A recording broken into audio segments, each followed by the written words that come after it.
Alright, who needs timers anyway? If I stream this part for too long, the VOD gets muted for having basically the entire Elden Ring soundtrack in it. So, welcome back. Welcome back, everyone. Thank you for sticking around if you're sticking around. And I've tweeted out that we're continuing with Elden Ring, so we need to post-haste continue the journey of Jessica Albinauric, who is currently a samurai in Limgrave with just a regular longbow. I have done a couple of bits and pieces off camera, only a small amount though. I haven't made too much significant progress. I did go and do the Ravine Village all the way up to, I think, right before... yeah, I think that's right before Magma Worm. And I did a little bit of Celia Crystal Tunnel. I was still getting my butt handed to me in there, which is why my runes are there. I figured we'd start by going and doing Gael Tunnel, because we're still kind of on the look for more smithing stones. Right now, I have one more smithing stone 3 I need to upgrade the longbow. I feel like the longbow is going to be our proxy Albinauric bow, just so I can get used to the bow mechanics until we're a little bit further along. So, I haven't actually been to this half of Caelid yet, so we're going to go do that. Thank you for the welcomes back. Appreciate it. Just had some chili you made last night? Oh, chili sounds good. I don't normally make chili unless it's like kind of autumn, winter, still like the cold months of the year, but honestly, every food stuff sounds good right now because I am a little bit hungry. But I'll have dinner after the stream, so it's fine. I did grab a quick snack in between. And yeah, the other thing I want to do after we do Gael Tunnel is we need to return to the War Master's shack and fight the Bell-Bearing Hunter, who I really dislike fighting. But it's kind of an essential fight because he drops the Bone Peddler's Bell-Bearing, I think is what it's called. Like the item that allows you to buy bones from the Round Table Hold. And that's going to be pretty essential because we need to craft a ton of arrows later.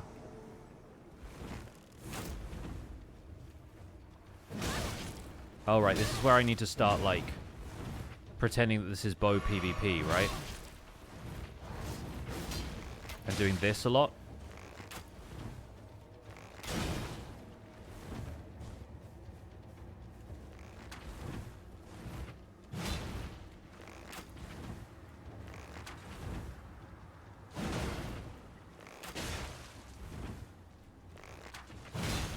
Yikes, yikes, almost killed me, almost killed me.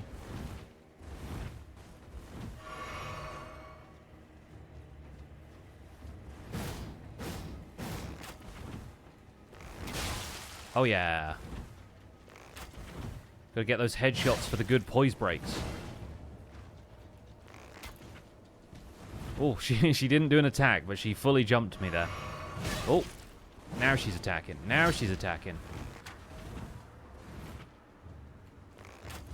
Man, this is so much harder than actually using normal weapons.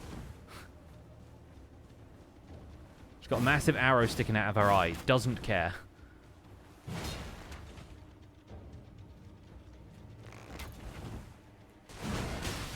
There we go. Got to follow up those attacks. Nice.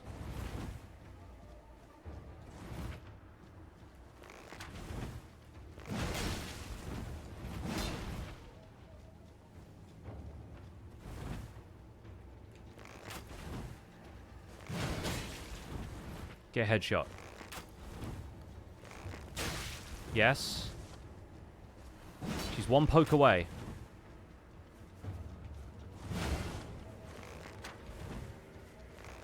Get wrecked. Bow only.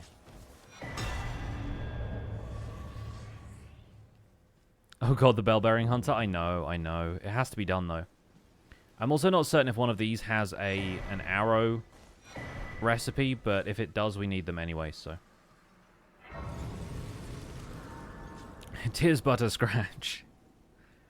Yeah, we're not going to go bow only for this run at all. Like, I do plan on using melee weapons still. The Albinauric Bow is still going to be the star of the show, which is why I'm going so far out of my way to get it. But for now, I don't really have a great grasp on bow technique, so I'm attempting to learn a bit of that.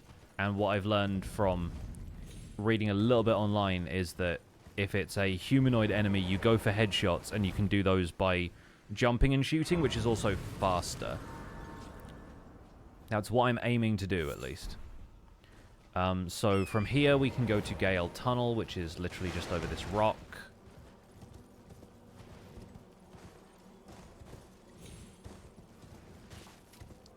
On the way, we'll grab a couple more golden runes, because the only thing stopping us is these very slow slimes.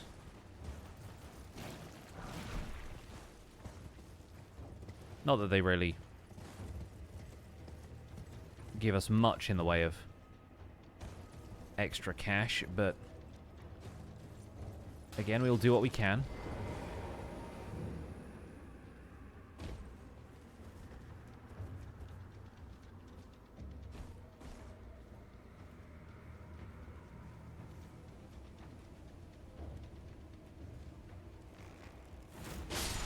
Heck yeah. It's like playing a different game when you do this stuff.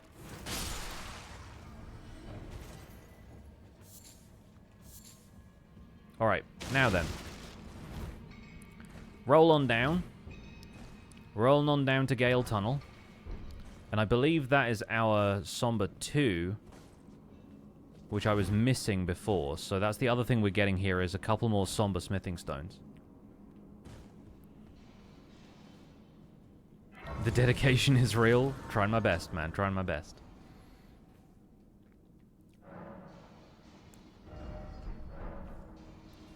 Okay, so we're not going bow only for this section because it's easier to stealth my way through this, I think. Although, honestly, the bow was pretty stealthy just then, as long as we are good with headshots, so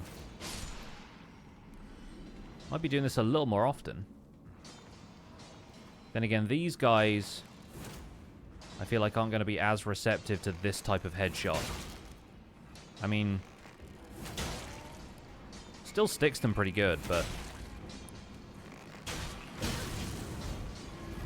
these guys aren't really vulnerable to much except strike damage and magic, so I'll do my best, but I can't really guarantee great performance against the rock dudes.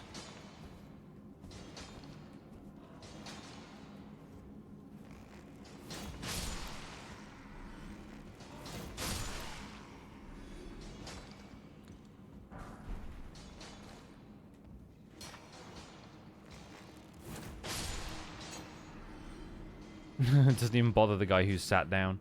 Incredible.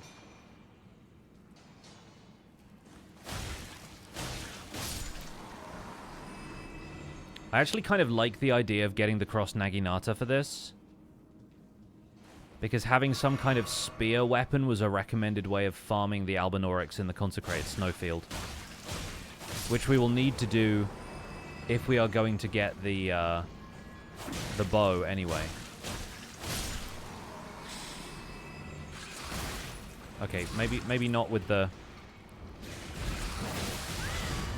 bow that time. And much flailing and gnashing of teeth. There we go. You also can't critical stab somebody with a bow, so that was my other concern here.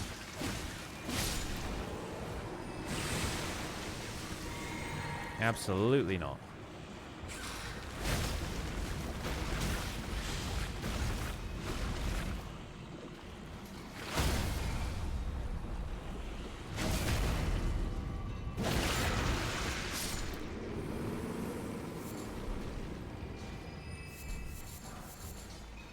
Okay, so from that we get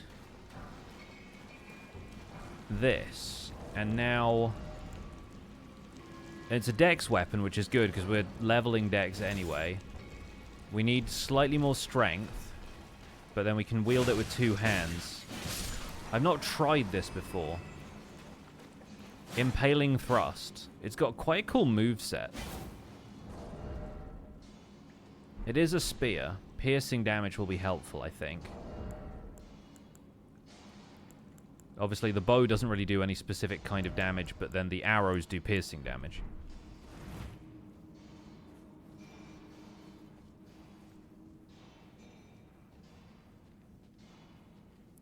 Do you have mobile Twitch, Nordic Wolf? Because that's the only one I've ever seen censor words that are otherwise benign but could maybe be construed as an insult.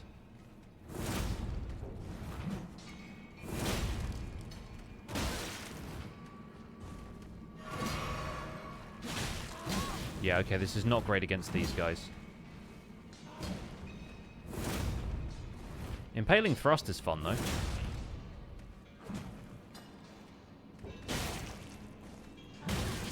Ow. No, no, no, no, no.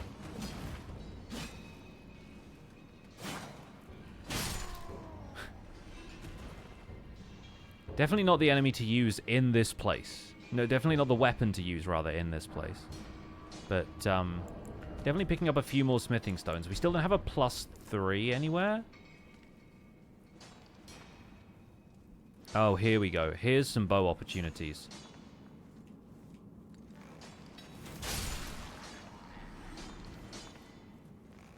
Honestly, the fact that you can kind of get stealth kills with the bow is huge.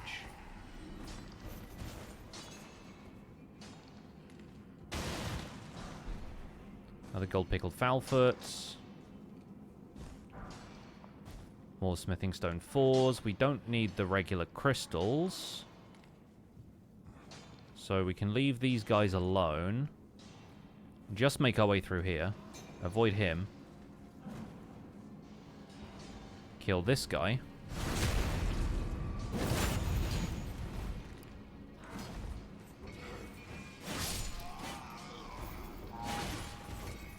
Honk. Oh no, the digger freaking rolled down here. Ah! No, no, nope. Heal. And roll. Oh, he has like a follow-up. Interesting. No, I was targeting the wrong guy. I need to leave. I'm running. I'm running. Just got to get through to Alexander. Hello. Sorry, give me a moment. Give me a moment. Just need to rest. At a grace. No, no, no, no, no, no, no, no, no. Incredible. What a time. Okay, just gonna grab this. Thank you. Where do I get a smithing stone 3 from? Where? Because I don't think there were any in this. We've got smithing stone 4s for days. But I don't know where to get a number 3 from.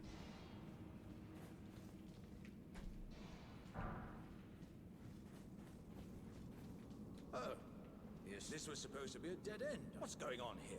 Well, gosh. Alright, he's off to Redmane. Still there, but, you know, he'll leave. Where, oh where, can I get my smithing stones? I'm into the cross-naginata thing, though. I kind of want to try different weapons where I can. Obviously, it's going to show up a lot later if we continue to use it, so... It feels like Liurnia is going to be a good place for that level of smithing stones, but I'm like, where from? Maybe we find the Albinauric woman. Like, I'm wondering if smithing stones are going to be in that tunnel.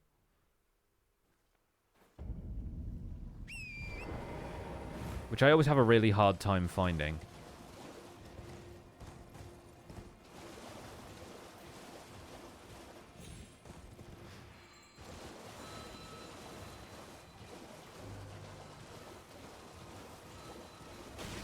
It's like along the cliff here somewhere. And I feel like I always pass it like 3 times before I ever find it.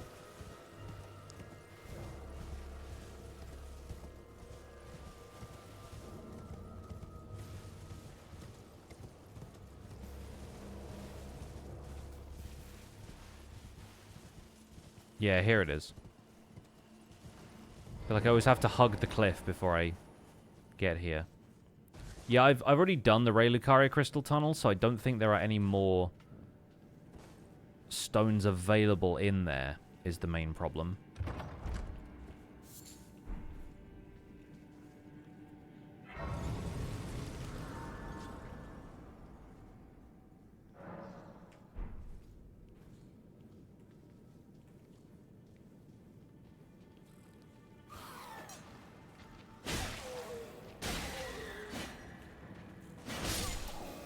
It's a cool moveset.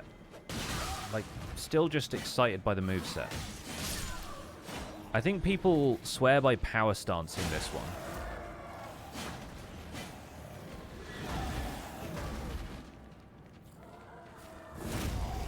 Oh, yikes. Gotta make sure I'm trying to thrust at the right guy, I guess.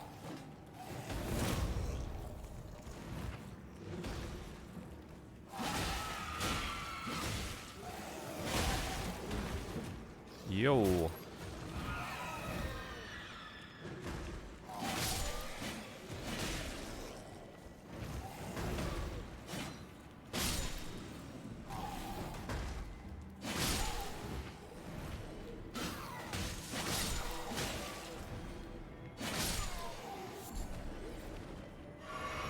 Nice. Got some string and some stones.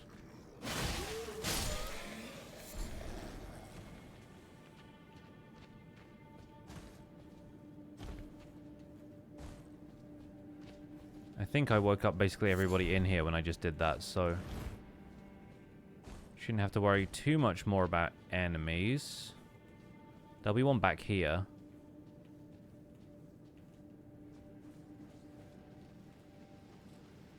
Yeah, here we go. Oh, gosh. Actually got grabbed. That so rarely happens. Managed to switch targets last second there. Okay, these guys are not the best enemies to attack with spears.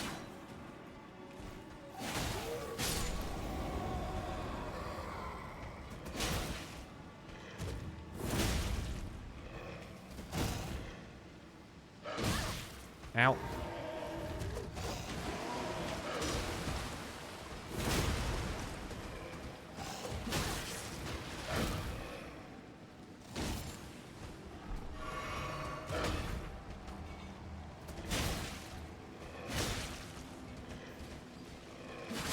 Alright.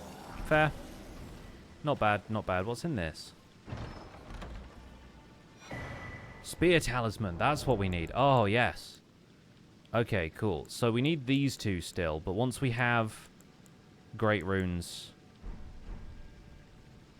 we'll get our third Talisman pouch and we'll use the Spear Talisman for sure. Because that's like counterattacks unique to thrusting weapons? I think so. I think so.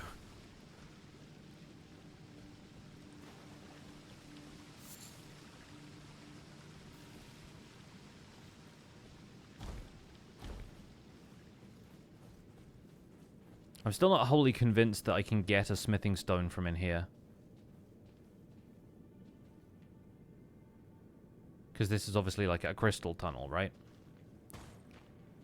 Ah! Okay, I fell, but that's fine. Not this way. This way.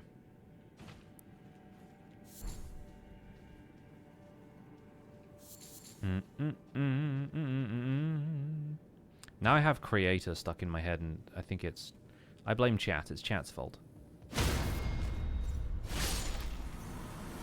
Oh! Forgot about the snails.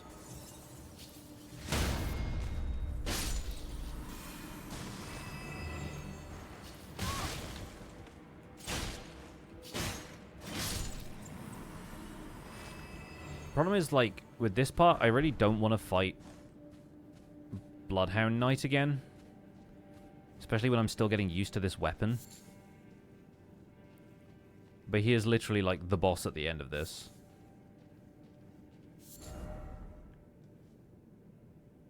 How are we going to handle this? That's my question. With, like, sweeping attacks, I guess.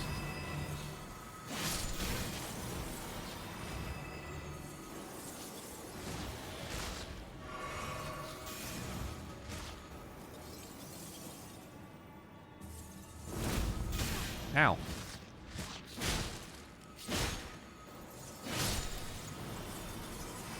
Ah! The snails, they're everywhere.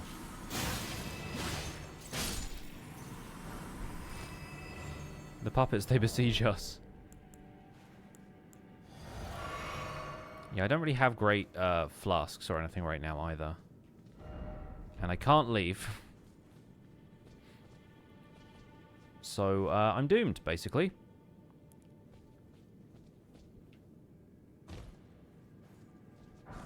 Soft cotton, yeah, thanks.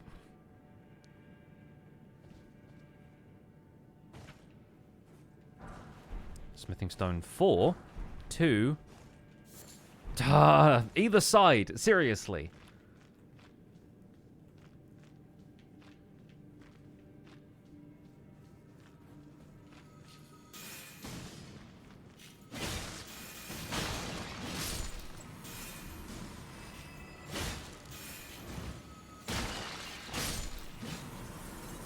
No, no, no. Oh, he jumped me.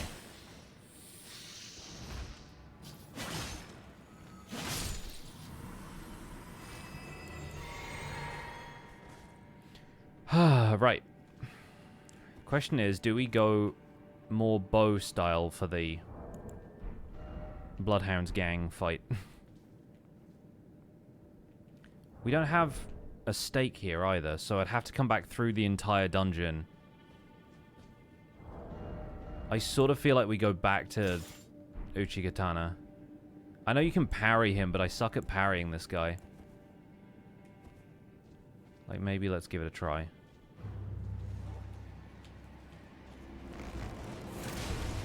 Okay, we got decent damage out of the bow. But he also does pretty good damage to me because his attacks are pretty powerful. And I suck at dodging.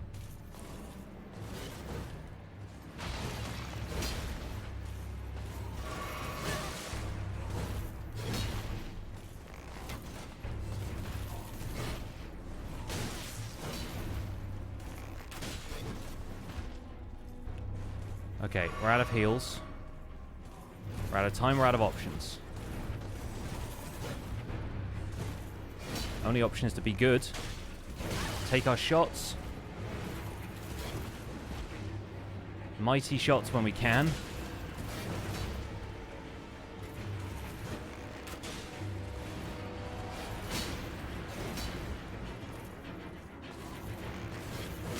Dang it.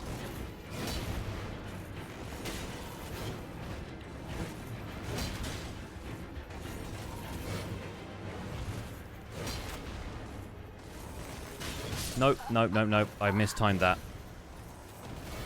Gotta get shots off faster. Man, that's rough. Not a bad fight, though. Actually better than I expected.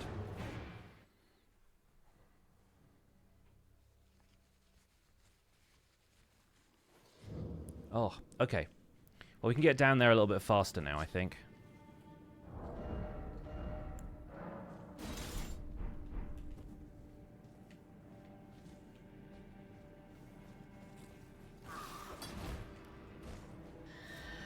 If we just hop down here anyway.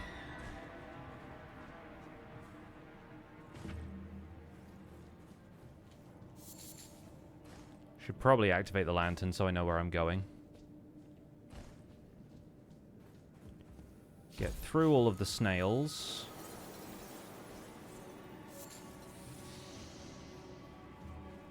And we'll have a fog wall here anyway, so we'll be able to get into the arena nice and easily. We roll off here, we fall here, and then we, yeah, break our fall that way. Nice and easy.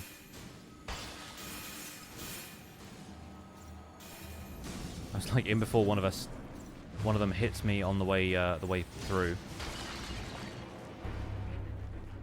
Just gonna pick these up. Don't mind me. Ow, ow, ow. Okay, yep. He saw me coming that time. Honestly, I might be better off doing the bow just because it does more damage. And he knows that. I can't... Okay, there we go. Now we're right.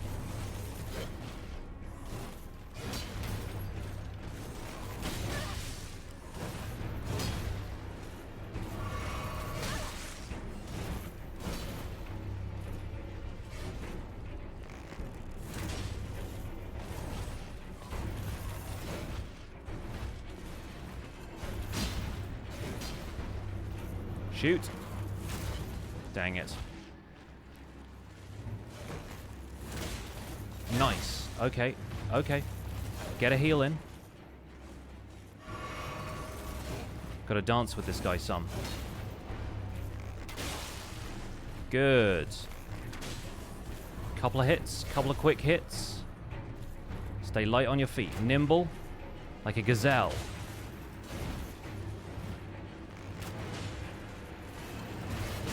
Ow. That was a big swing for him.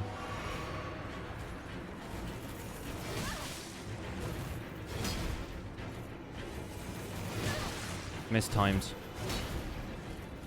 Got the heal though. Mistimed that too. He takes such a run up at you. Shoot. Okay.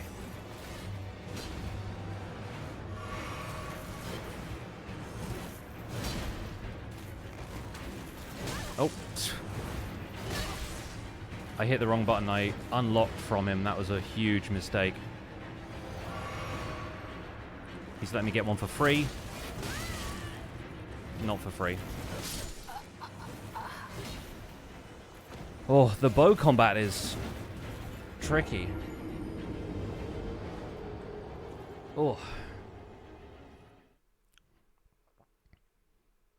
I think we got him, though. It's a tough fight, but a fair one. As long as I don't lose my runes, I'll be happy with that.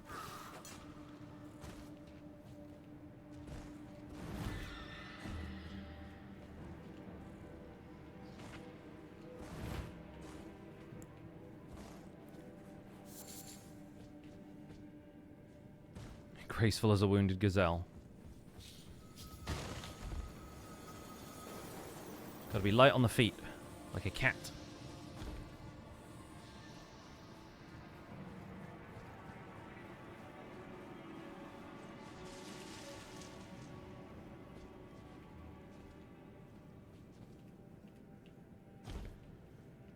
There we go.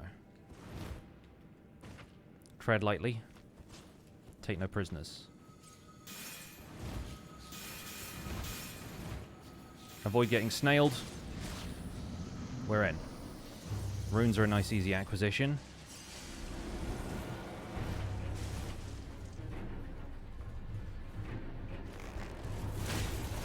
Okay, he got that one from me.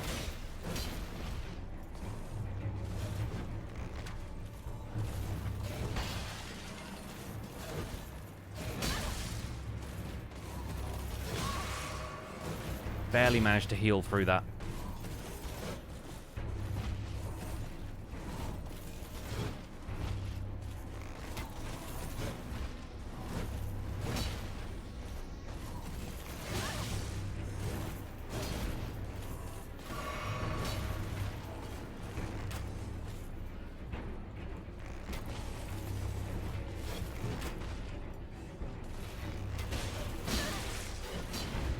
Okay, somehow that didn't hit me for as hard.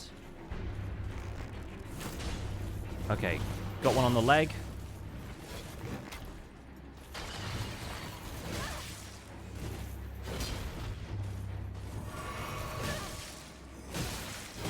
Bah, got me. I was trying to jump a couple of those low sweeps. .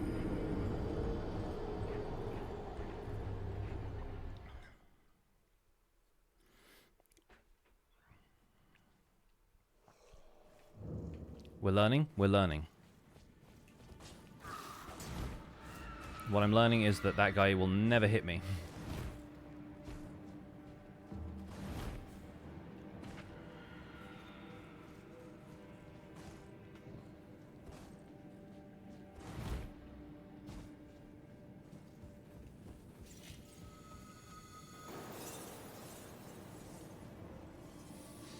Sneak on through, nothing to see here. Absolutely no snails in this cave.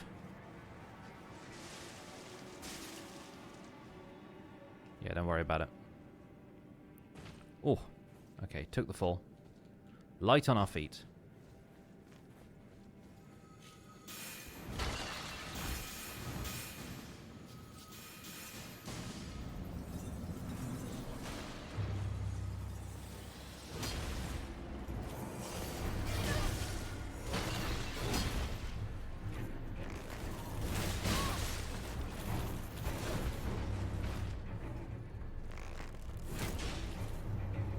Okay, even when he's at range, he doesn't quite seem to be able to dodge Mighty Shot if it's, like, headed right at him that way.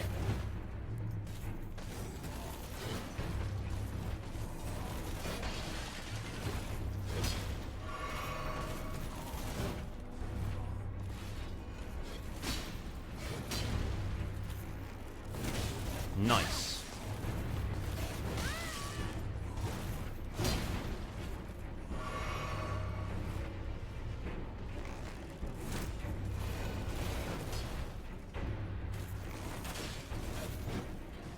That's what I was hoping to do last time when he got me, was that quick dodge over the top.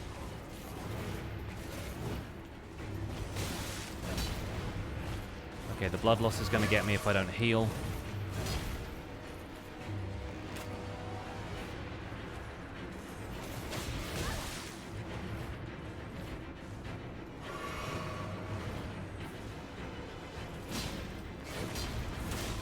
Nice. Judge the distance on that perfectly. Okay, don't mind the trade if I can get a couple more hits.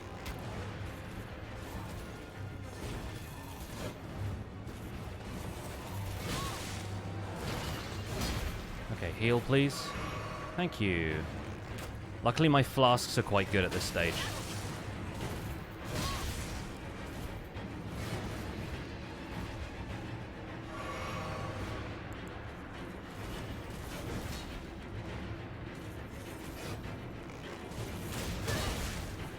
One more.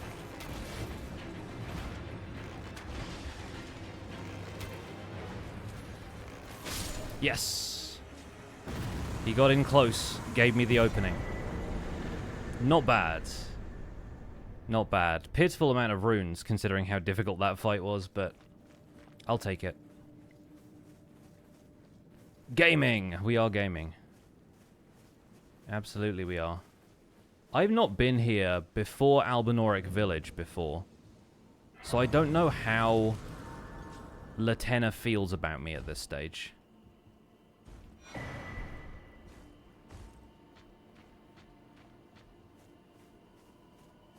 Foul tarnished. What do you want? I told the all-hearing brute that I possess no such medallion. Or have you come to take more from me? Was my other half not enough? I guess we can't really say anything to her at this point, so... yeah, not to worry. Okay, well, we did that. That's a thing we did.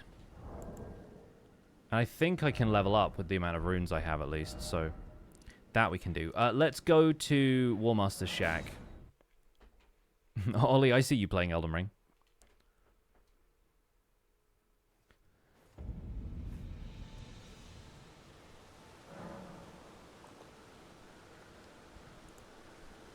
Alright. +1 for Dex. Back in the source, baby! I saw you just fought Elima as well, so I'm about to fight the other version of him.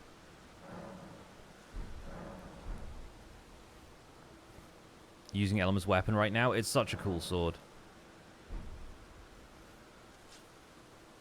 Do I have to talk to Bernal first? Maybe I do. Names, but let me ask you, are you here? Does your fate, despite, yeah, takes me back? Any interest in all I know? Now's the time. Considering level tearing back to int, though, I feel like I'm doing way less damage. Yeah, honestly, if you had a good build before, that's what I thrive on. I just find the thing that does the damage and I stick with it, you know?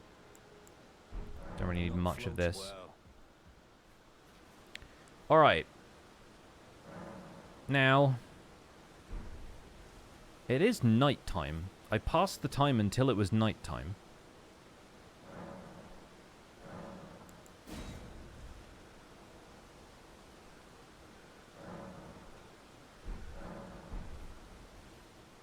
What new game plus am I on? Nothing. Like, this is new game.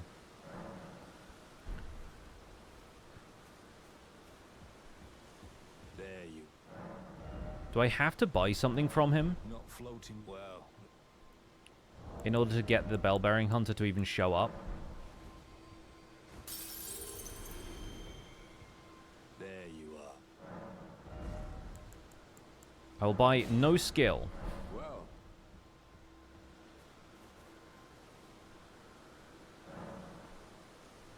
Okay, there we go. Now you're talking.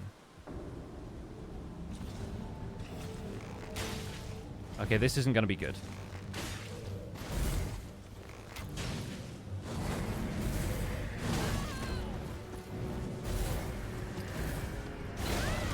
This feels like it should be cheating in this game.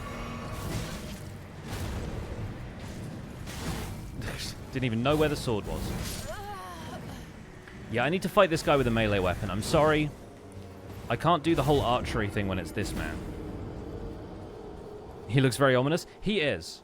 This is genuinely one of the most annoying fights in the entire game. When you fight him in Caelid. Which I doubt I will do. But if you're doing like an all bosses run, for example, this guy sucks.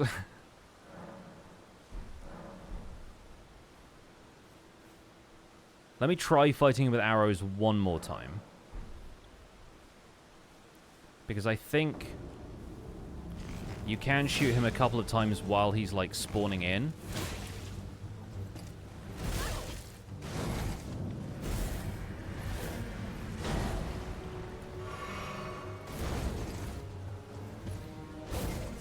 Not that my runes are worth anything at this point, but...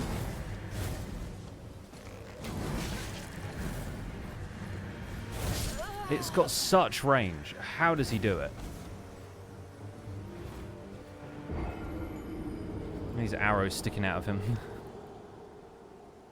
Yeah, he's really hard to fight at range.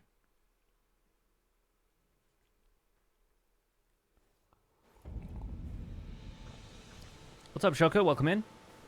I am playing something a little bit different here today, but Elden Ring has kind of been my jam, as it has been most of the internet's, because the DLC is coming out. So I'm just going to switch to Uchigatana and probably, again, fight him quite badly, but we'll see. He is using the Force, and it's actually kind of awful.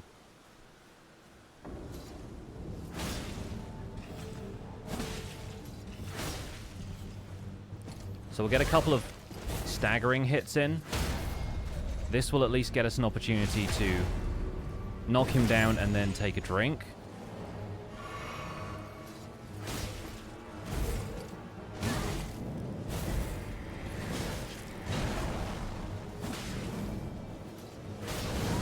Oh, and he got me with the grab. Okay, fine. I was hoping to stagger him before he did that. I had like 3 runes or whatever, it's fine. But yeah, you can deal a lot of damage to him, or you can deal a lot of poise damage to him as he spawns in. And that's usually the way to do it. I just want to do this so I can get the bone bell bearing. But I think at this point I'm really in a space where I need to level up. Like, I've got a lot of points into Dex, but I feel like my other stats are just lacking.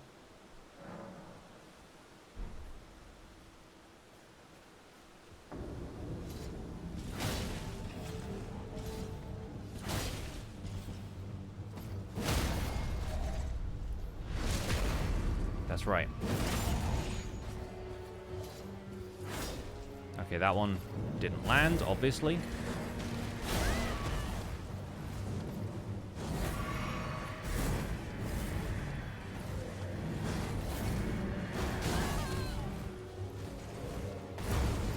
He's so hench.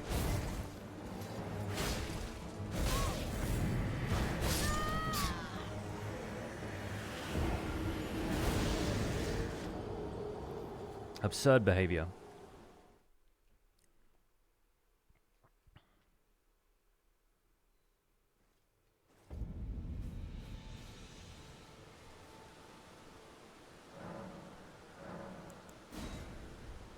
I reckon we can get him, but it's going to take a couple of tries. It's also really annoying that you have to do this whole routine where, like, the merchant is there because it's the very beginning of Nightfall, but then you sleep and then you get him.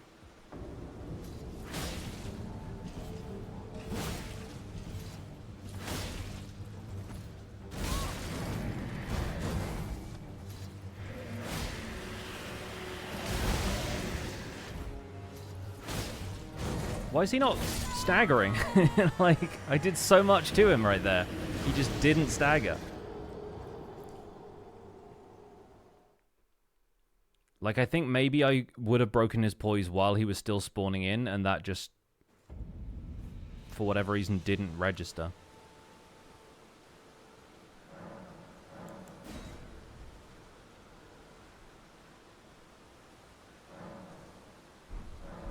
Still reference the old survival guide video anytime you go do something like a Woodland Mansion or the Wither fight.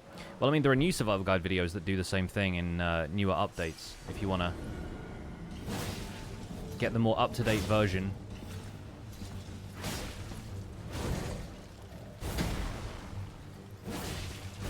Yeah, like, seriously, he should have been staggered at this point.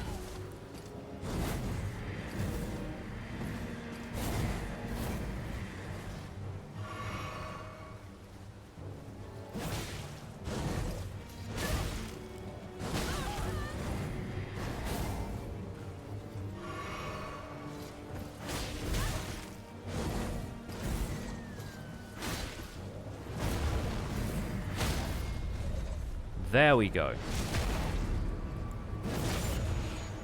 Okay, now I need both flasks.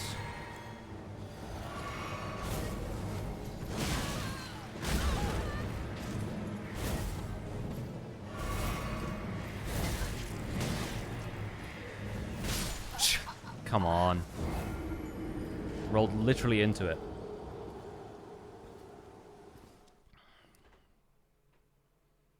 Thank you for giving me a tip on stance breaking.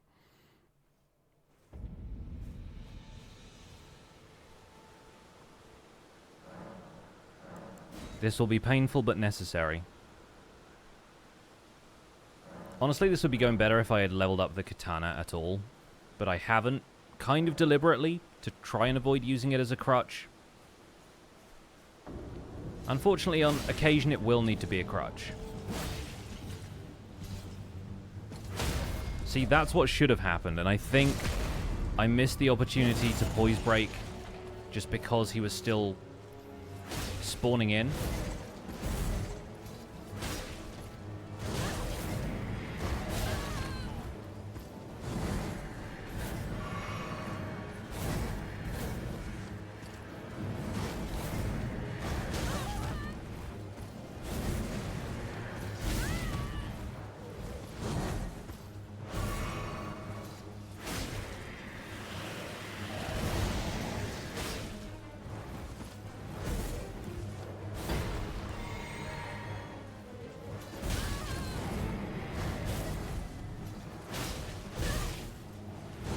Oh, dang it, I panic rolled.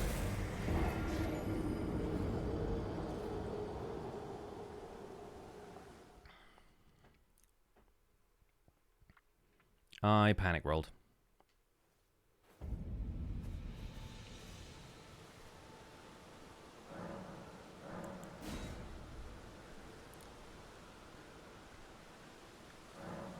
As long as you can get a pattern on him, though. That's the main thing. Like, we know how much we have to do to stagger him. Because it's 1, 2, and then 3. That gets him. We got a bonus hit in there, which I didn't intend, but I'm glad we did it.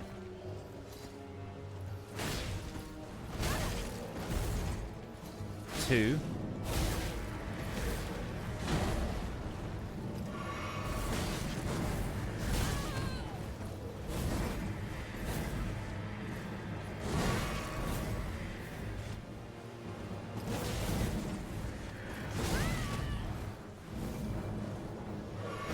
Oh, not the grab. Come on.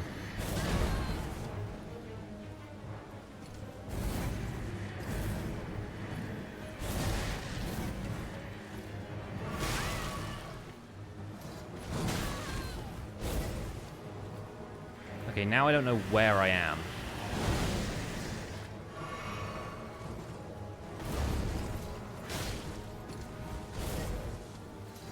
Two. 3. Dang it. So the unsheath doesn't do as much when you don't have full FP, and that's where I messed up.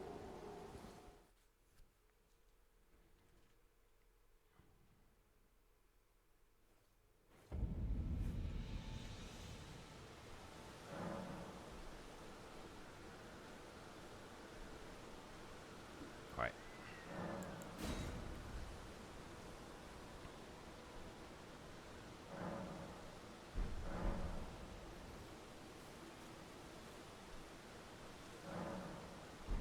Gotta focus.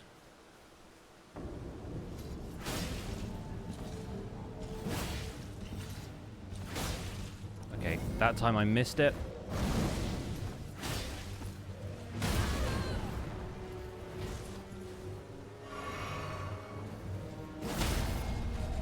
Okay, we got one anyway.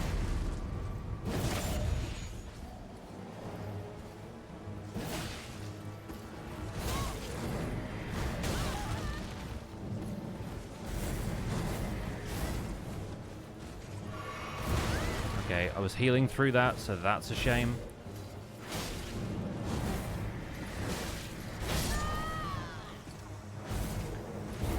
And then I couldn't roll out of trying to set up Unsheath. No, I haven't played Lies of P, no. Is 50 the max you can have in a stat? 60 is usually the soft cap for most things, and I think 80 is the hard cap. So you're still going to get a decent gain between 60 and 80, but at that point there are usually other stats which are worth investing in instead.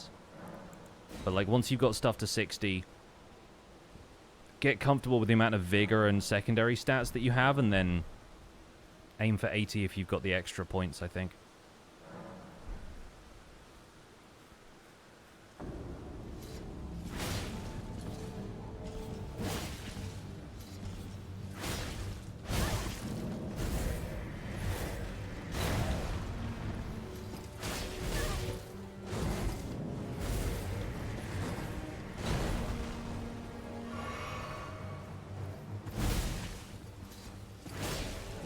How are we not staggering him yet?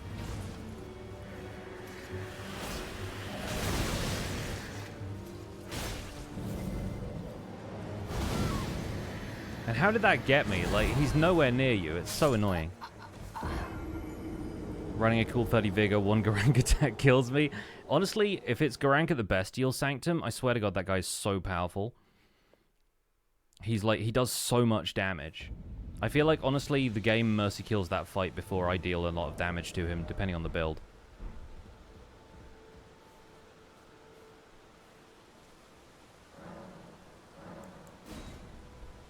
This is the first Bell-Bearing Hunter as well. This isn't supposed to be the difficult one. But yeah, blame me for not having a completely upgraded weapon yet.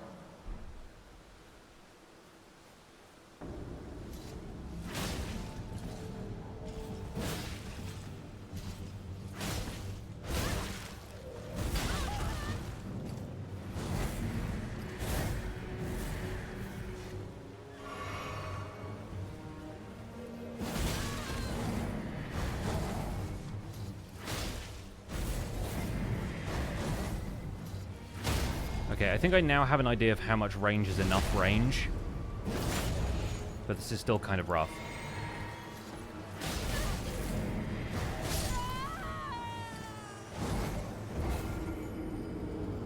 Oh yeah, Garang Big End boss version? Okay, fair. So yeah, he's still pretty powerful. But I swear, when you fight him at Bestial Sanctum, he's almost as bad. It's like they put the endgame boss, like, right there.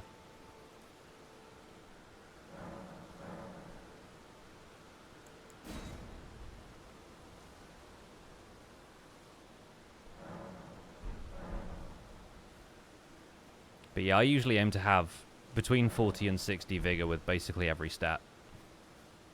Every character, I mean.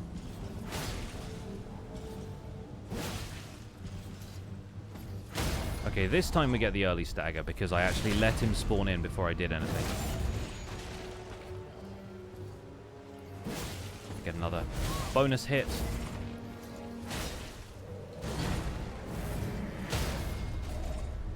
See, like I said, all I need is the right pattern on this guy, and I'm good.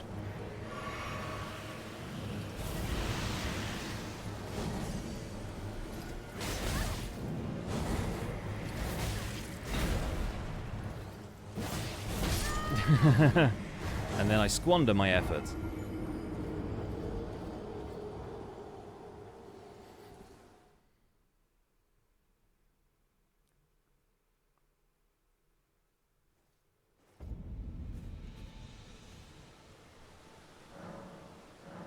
Couple more attempts, and then I might go and upgrade the sword and then try again. But I don't want to upgrade the sword. I want to be a bow guy.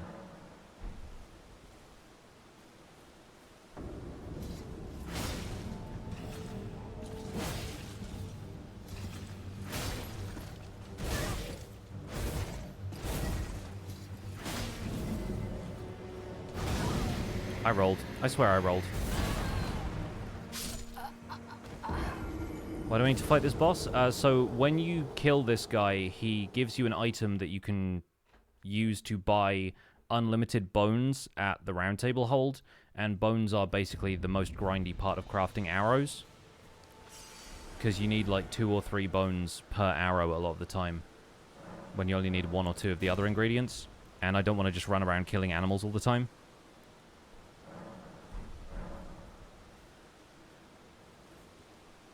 Just use your own, like a Naruto character.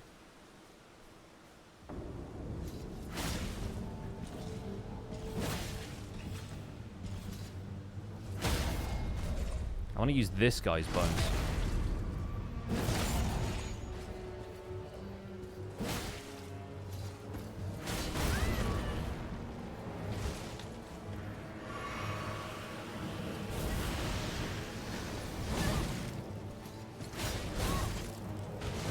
You're in a building. You can't hit me now. That's right. He went for the grab, but he was in a building.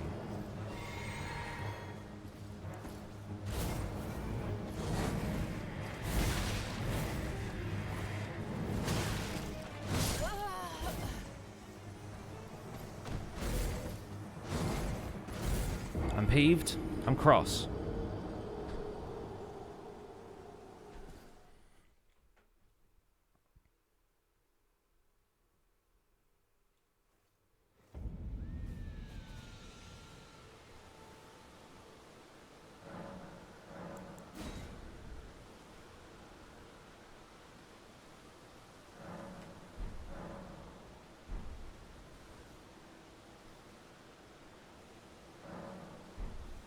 Alright, here we go.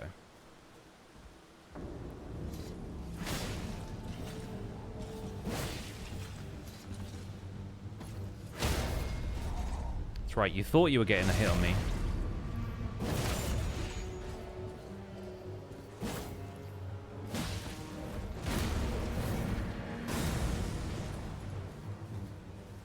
You're in the house.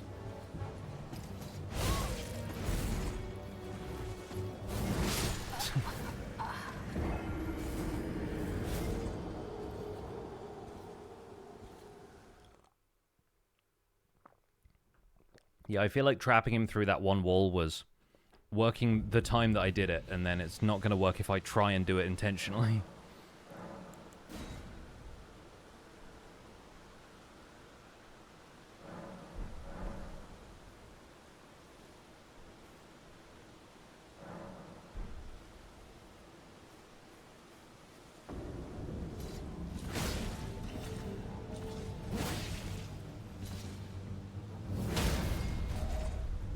No grab.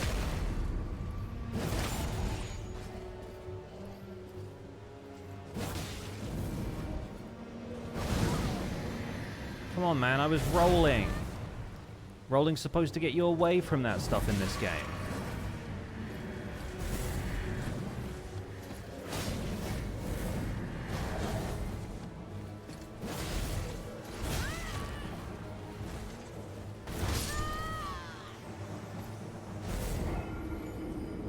Yes, he did see me rolling, and he is hating.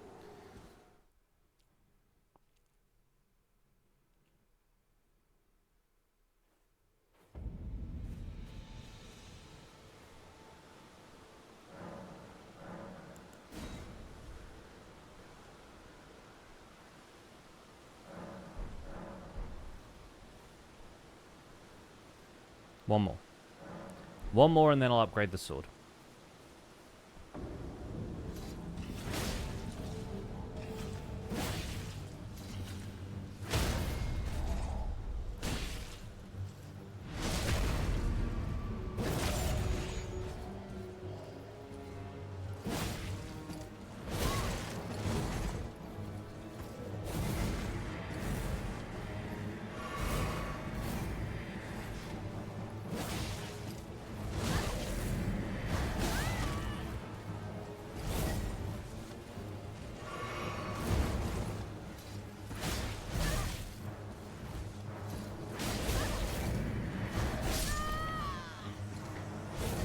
I knew I had to wait a little bit then, but I got too twitchy. Too impatient for this type of combat, yeah. It's a problem I share as well, I think. So what we're going to do is crack a couple of runes, go to the round table hold, upgrade this to probably +6, because that's really all I have the smithing stones for, if I even have that many.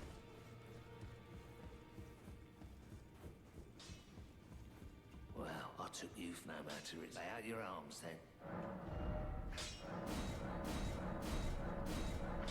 Okay, +5 will do. And then we go back and we do this fight again.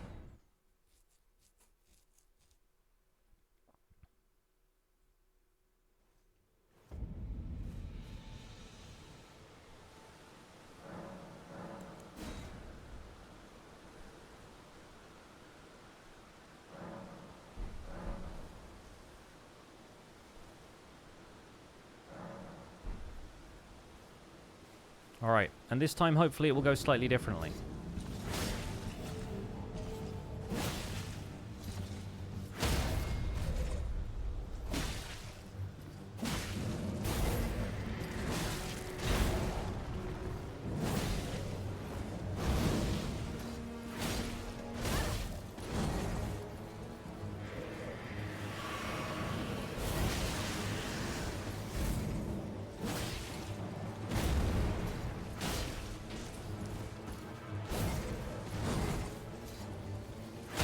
See, with this guy, it's a numbers game. You just have to do a buttload of damage.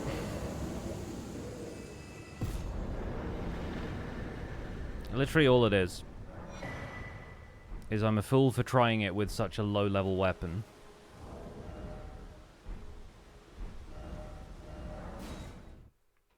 What's the lore behind this boss? He's a guy who goes around hunting merchants for their bell bearings, hence bell-bearing hunter. These are basically just like little tokens that allow you to be a merchant in the world. It's a weird thing that I'm not certain has a huge amount of like significance to it. But yeah, this is the bell bearing of a bone peddler, and if you give it to these people, they offer new stuff in their shops. So now I can buy a ton of crafting materials for arrows, so I will buy those when I have a lot of runes. And over various... thank you. Over various different quests and stuff, you get various people's bell bearings. That's the whole thing.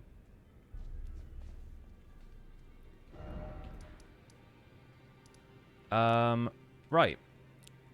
We've done the bell-bearing hunter. We can make arrows.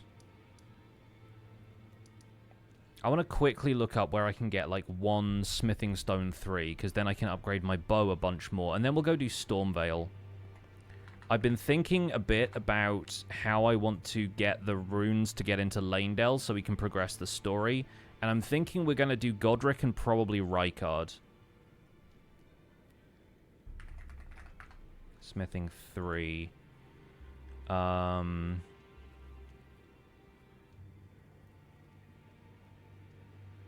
It's all like the gazebos in Liurnia. One in the cliffside graveyard near Carrier Manor. One on a corpse sitting outside the gazebo in the center of Laskia Ruins. Oh, okay, so like right where the Royal Revenant is. Yeah, let's get that one. Oh, there's also one where you fight the other Tibia Mariner. One of the many.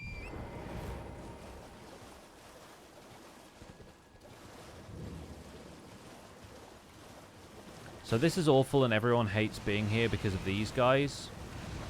But really all I need to do is grab this and then I can run away, so we're fine.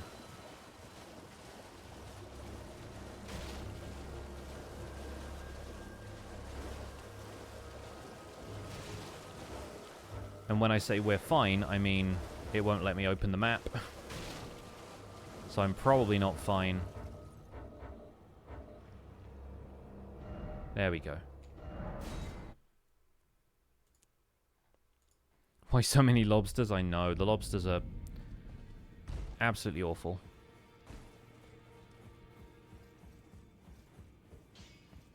Hey, Hugh. Well, I took you no matter it. Lay out your arm. Always taking me for dead. Okay, there we go. Now I can get longbow to plus 14 if I have the money. Which I guess I could have just sold it to him, but whatever. He's like, back already? I'm like, yeah, I literally crushed a thing in front of you, and it gave me more money. Cool. So, yeah, now I can do a little bit more damage with the longbow.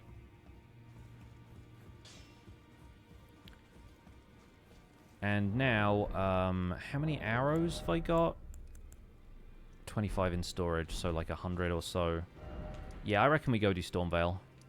I can always back out and get more arrows if I need to.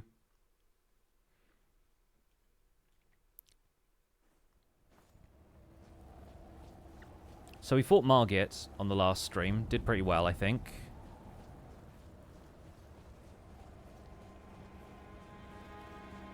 Real question is, how quickly do we want to get to Godrick?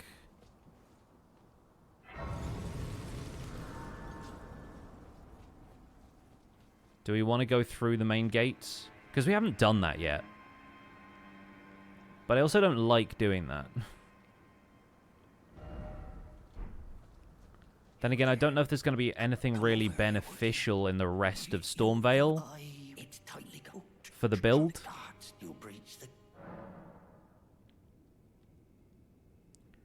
I think we use the main gate. Well, but of course.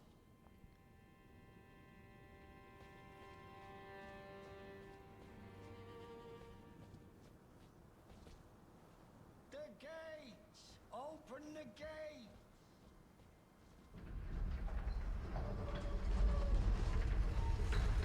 So this is the hilarious part where we have to kind of run the gauntlet. But as long as we bob and weave, we'll be fine.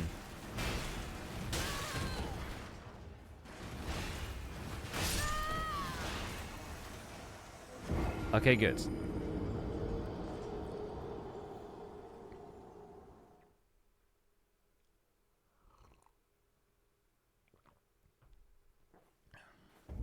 One more time.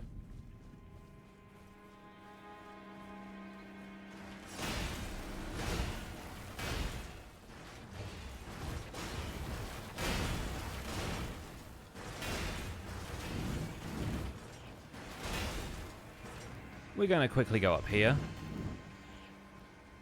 We're going to grab the Grace over this way.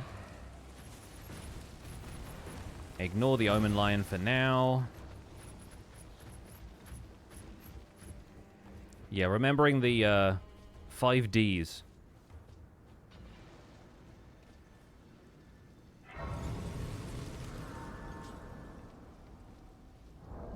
So now at least we have the Tower Bridge.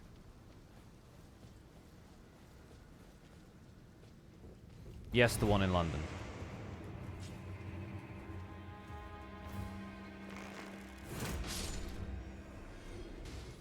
Get owned, my dude.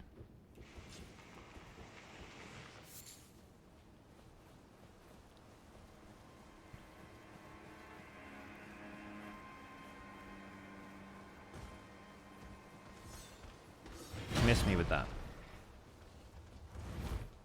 I forget where it is you have to roll, but it's about here somewhere. Yep, thought so.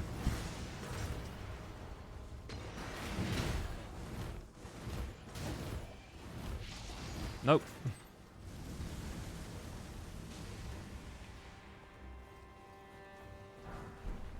Thanks for the golden runes, I guess.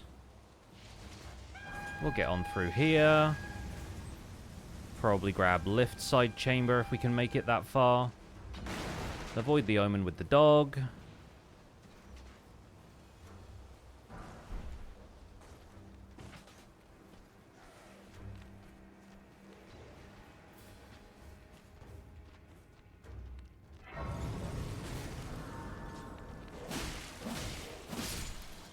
Oh, he's here. He's here, okay. Hi. I mean, if you want a fight, then...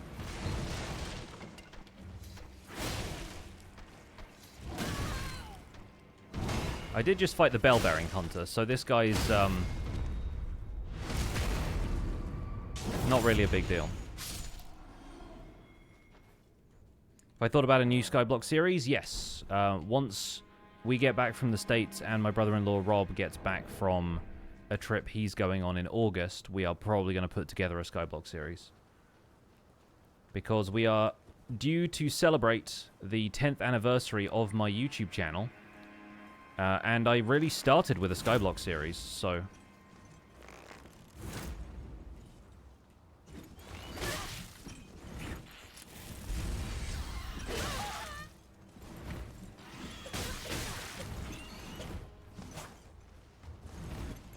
You'd think birds wouldn't be the worst if your character was an archer, but alas, birds are still the worst. Don't you know about the bird? Hey, everybody knows that the bird is the worst.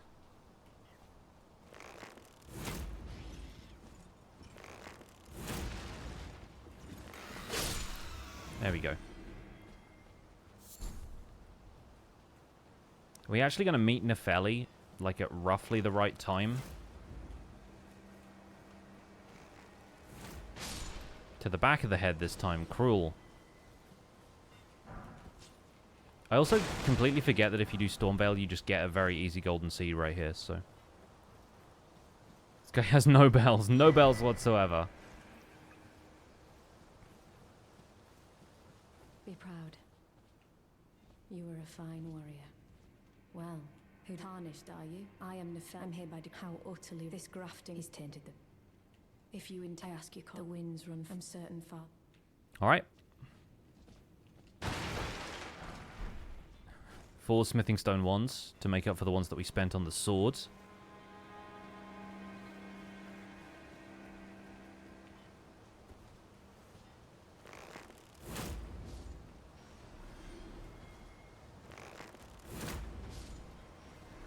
The troll is like, where did they go? What happened to my friends?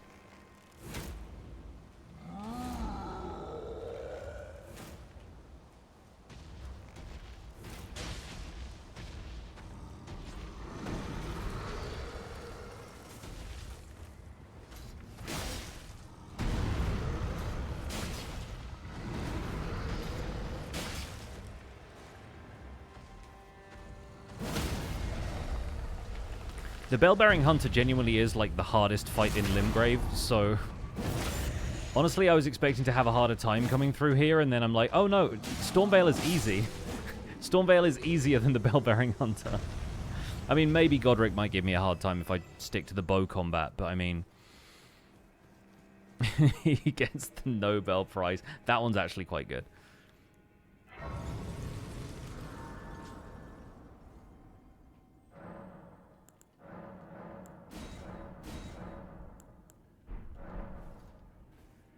What's up, ZX Niki? Welcome in. So we're actually going to summon Nefeli because, like I said at the beginning of this playthrough, I'm kind of fine doing summons if it means getting more openings to get some shots in. But I think this one is going to go a little differently. I also need to figure out my mixed physic at some point because I still only have the HP tier, so... I'll let this play for anybody who hasn't seen this cutscene. All of the boss fight cutscenes are really fun. Mighty dragon, thou art a true-born heir. Lend me thy strength, O kindred. Deliver me unto greater heights. Time to play Count the Fingers. Well,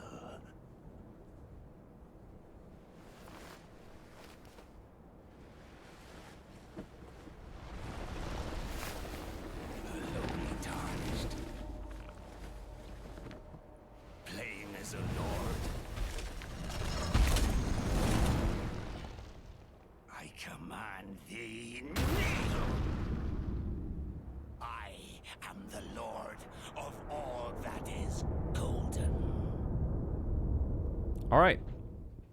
Godrick, bow only, let's do this.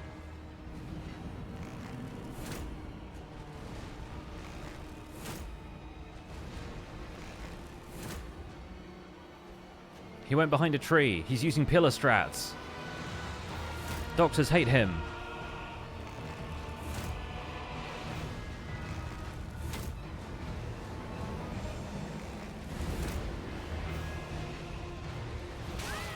Oh, he actually hit me. Nice.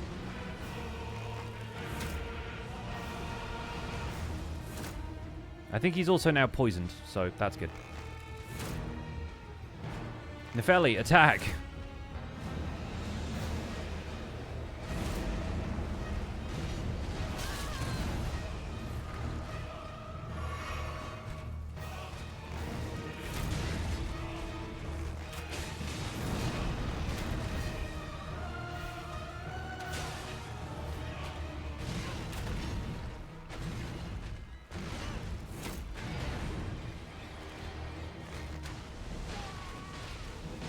Okay, that's phase 2.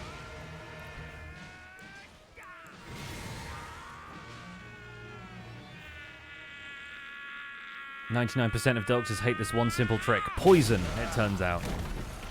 Effective against doctors."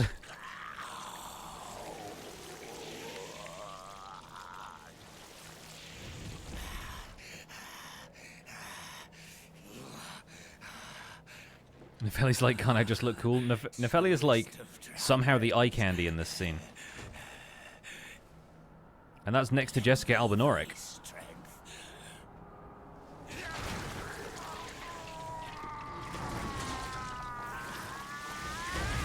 That looks like it hurts. I mean, so does this bit.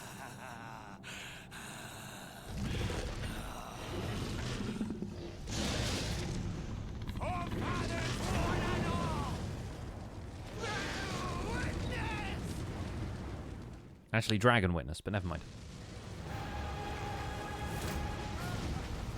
Just gonna run up the steps like I used to.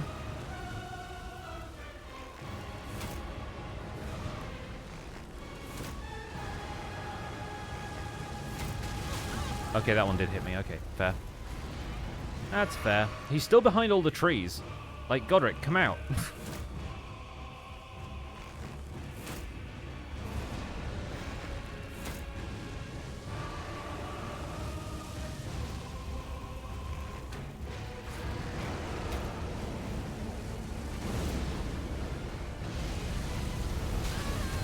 Still so bad at rolling out of that one for some reason.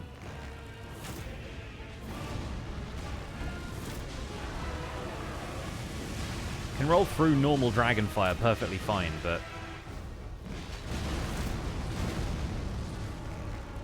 I am the Lord of all that is golden. Not bad. And one day, we'll return together to our home, bathed in rays of gold. Good job, Nepheli, you did it.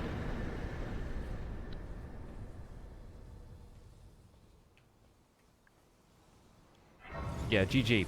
My character's like level 50 something at the moment. Oh, 43. Okay, not too bad. But then I also have like a plus 14 weapon. So yeah, that fight was going to be easy. Still pretty glad we did it the way we did it. But you know. Yeah, I'm gonna start putting points into vigor, I think. I think I just need more health in general. And then I need to go and buy more arrows, probably. I did buy a ton of arrows from the Dragon Barrow merchant who sells you the poison arrows. Hello, Gostock. He got what are you though? He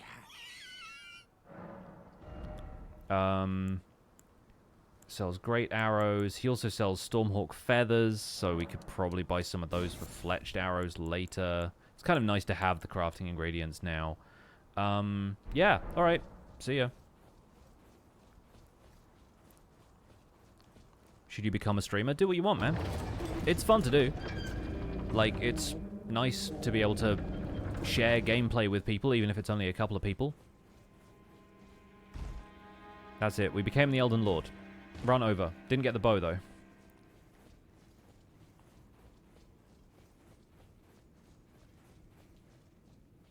Katha, what's up? Welcome in. Glad you're enjoying the Elden Ring. I assume you're as excited for the DLC as everybody else in the community is.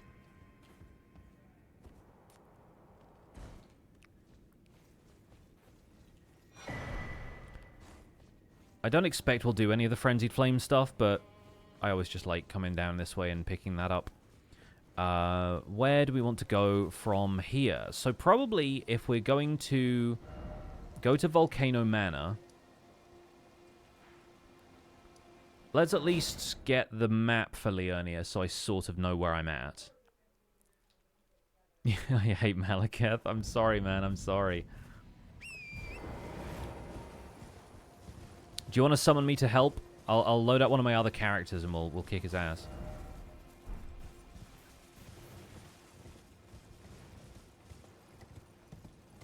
Feels like cheating? I know it does. I've honestly never done, like, multiplayer summoning in, like, normal Elden Ring. I played Seamless Co-op, obviously. But that's, like, a co-op playthrough. I've never summoned anybody to help me with a boss that wasn't, like, one of the built-in Spirit Ash summons. Did the sky just load in over there, by the way? I was not paying attention, but suddenly it was, like, weirdly darker. Feels like cheating in some roundabout way. I know, I know. Yeah, what else can we... I don't have any of the tiers, because we've not really done any of the other... We've not fought any of the Erd Tree avatars or anything. So I should probably go and do that at some stage. I don't know if there are any that particularly help with bow combat, other than just, like, the dexterity one, maybe.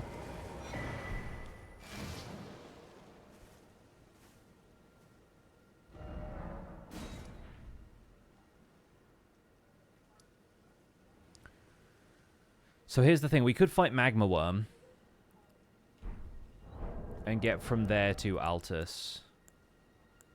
Oh yeah, I can get all of the rot arrows and stuff now as well. I need to get more butterflies, but we could do that. I assume the fire arrows are not going to make any sense against Magma Worm, so I'll resist getting those.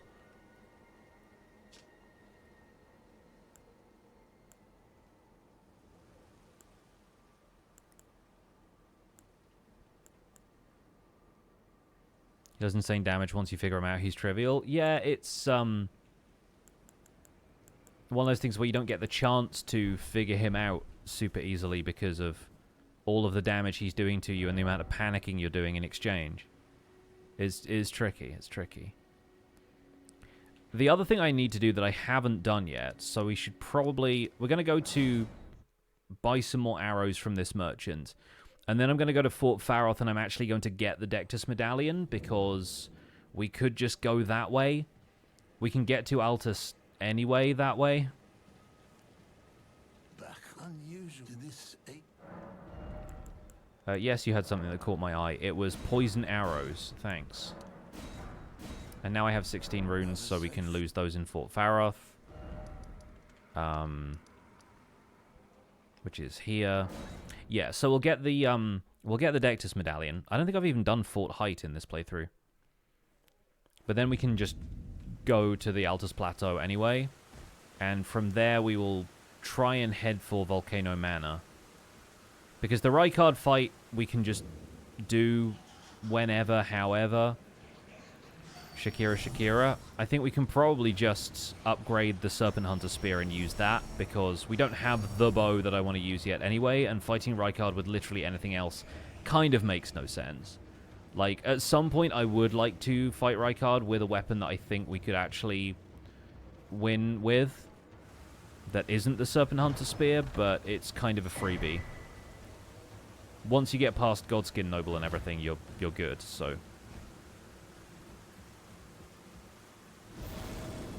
The main reason I want to get to Altus Plateau, though, is so that we can get to Mohgwyn Palace. And I want to be able to do some leveling so I can at least get half-decent stats.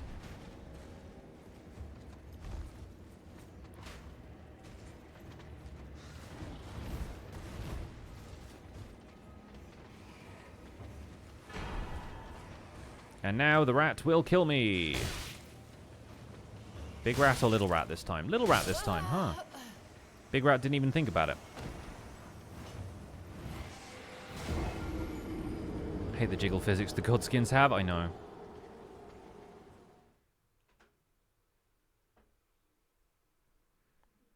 Like, Apostle isn't that bad, but Noble is kind of awful to look at.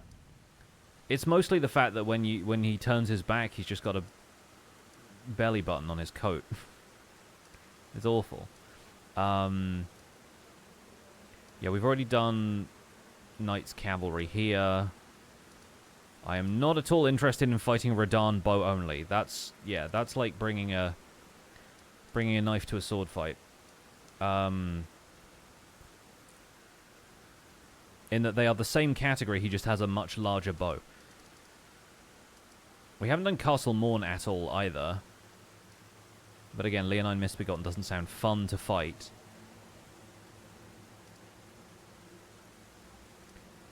But, yeah, I guess we have to go through Mistwood to get to Fort Height. I'm not really interested in doing Kenneth Height's whole quest line, though, because the whole thing with him and Nefeli is just so you can get a couple of better smithing stones. And you get those from Farum Azula anyway. If I only ever plan to fully upgrade one weapon per playthrough, I can get away with just getting the Ancient Dragon smithing stones from Farum Azula.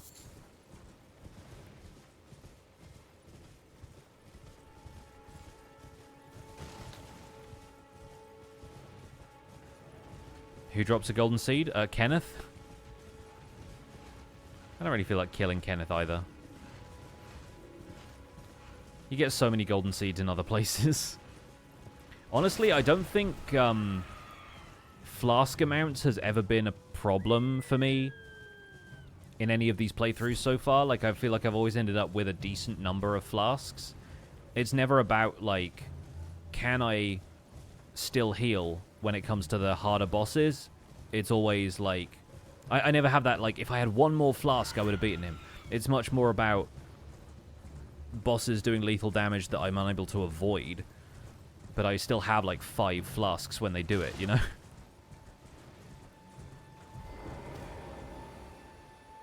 I can buy beast bones now, Chobble. I don't need to worry about getting the beast bones from anywhere else. Finish your first challenge run yesterday, archery only.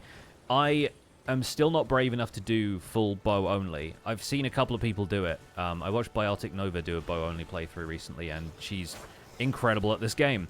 So, I mean, Like, once you've played as long as somebody like that has, you'll have a much better idea of what's required of you from bow only, whereas I'm like, I'm fine having supporting weapons. I just want the Albinauric Bow to be, like, the weapon that we build the character around. You know what I mean?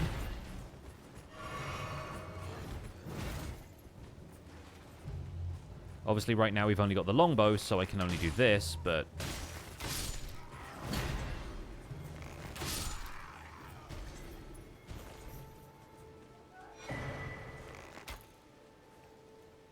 honestly, I would love it if the bow shots would actually, you know, land on moving targets. If it was presumed that our Tarnished knows a reasonable amount about ballistics, I would much prefer this. No pumpkin helmet for me. Seriously, dude?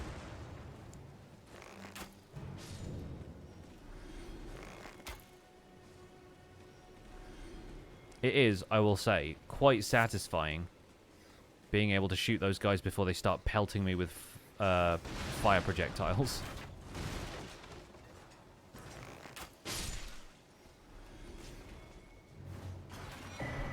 Oh, I might also need this cookbook to craft some arrows later, so we'll see.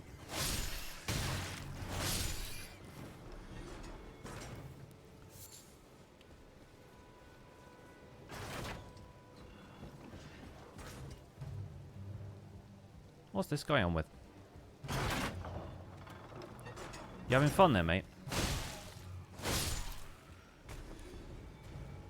I too enjoy firing a bow, but a smaller one.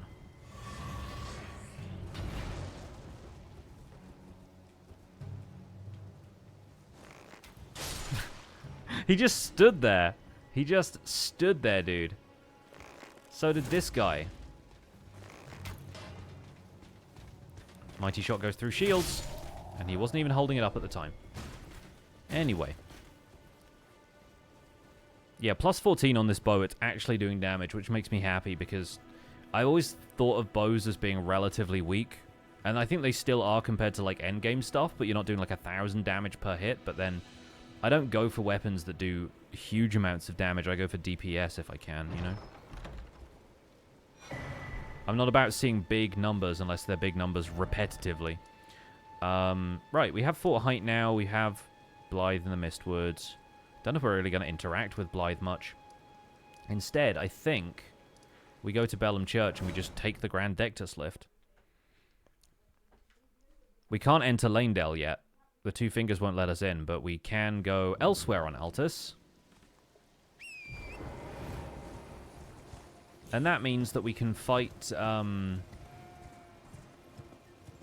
what's his name? For some reason, my brain goes Riley the Idol, and it's not him. He's one of the Volcano Manor invasions.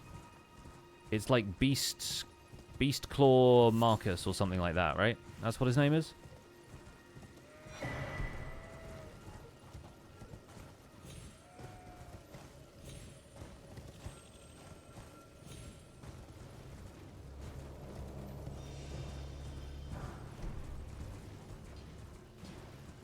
It's everyone's favorite weapon. Honestly, mine was Moonveil for a really long time because of my first playthrough really maining Moonveil. I really liked the Alabaster Lord Sword from last playthrough. I thought that was super fun.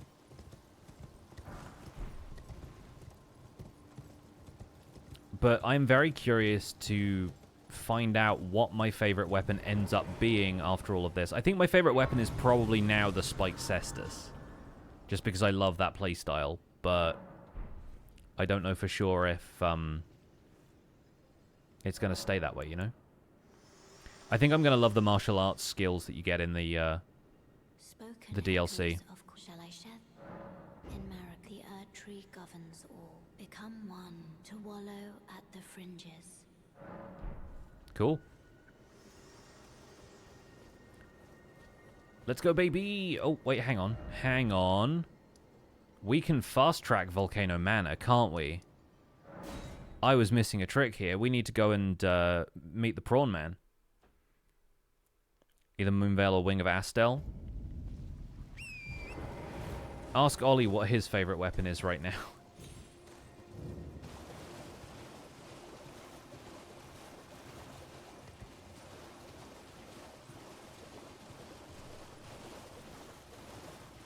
Played with Knight and Flame Sword for the first time. Yeah, I always get curious about that sword, but I never have the build for it when I find it. And I honestly don't like respecking in this game. Like, I've done it a couple of times. Like, I had to respec to beat Malenia the first time around. Oh, I've already talked to her. Okay, cool. But yeah, like, I respec for Rivers of Blood the first time around. I just don't like abandoning a build anymore. Like, if I'm gonna do it, I kind of want to make it work. This game does have a lot of seafood, yes. The Prawn Man is in the area with all the lobsters. And later on, he moves to a lake that has a load of crabs in it. So, I mean, he is that guy. And he lives in this house over here. Or outside the house, anyway. Yeah, I think, honestly, if we do an Int Faith build at some stage, Sword of Night and Flame is going to be fun to use. But you've got to be really committed to spellcasting the rest of the time and then just having this one beastly sword. Show me, and I'll consider. I'm not in love with. You're a shrew first. All right, things know you're bloody. Oh. All right then. I could be. Oh. All right. Well, but it ain't mine anyway. Lucky she ain't that. All right, we need to buy some prawns. Marika's tit. Never met someone with a taste for prawn I couldn't trust. We'd make good mates, I reckon. I'll be seeing you. We made a friend. A friend who will definitely not die in this playthrough. So now we take this back to Raya, and then when we get to the top of the Grand Dectus lift, she basically warps us to Volcano Manor. So, I mean, we can't not. Really, right? Do you really enjoy the Black Knife? I'm so curious about daggers that are actually good, you know?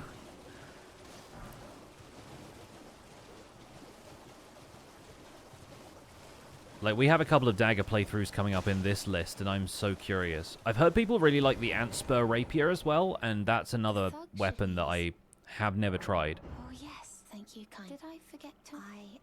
But it also totally depends whether or not people enjoy them for PvE or PvP. The volcano. Oh, this land, but the lift instead at the base it was excavated. I have faith in. I do hope.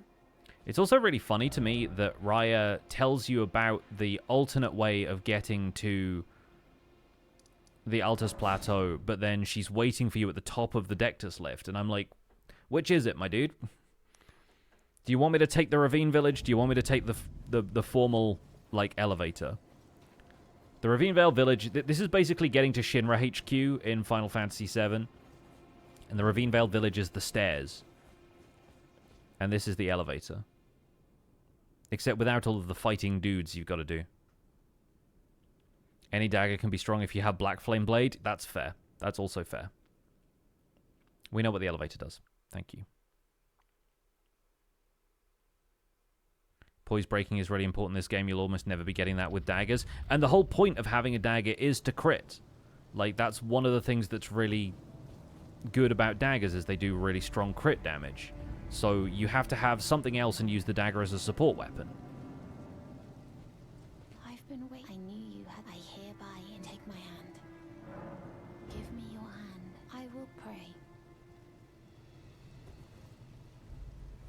I like using elemental buffs on daggers since it's the fastest weapon class with a flat damage boost. That's fair. Who's this lady? You've never seen her? Oh, Ollie. I don't think I saw her on my first playthrough either. Raya is a scout for the Volcano Manor. She's also got hidden depths, let's say. I won't reveal absolutely everything, but her questline is kind of cool. She's also one of the only NPCs that, like, doesn't have to die at some stage for her questline to be considered complete.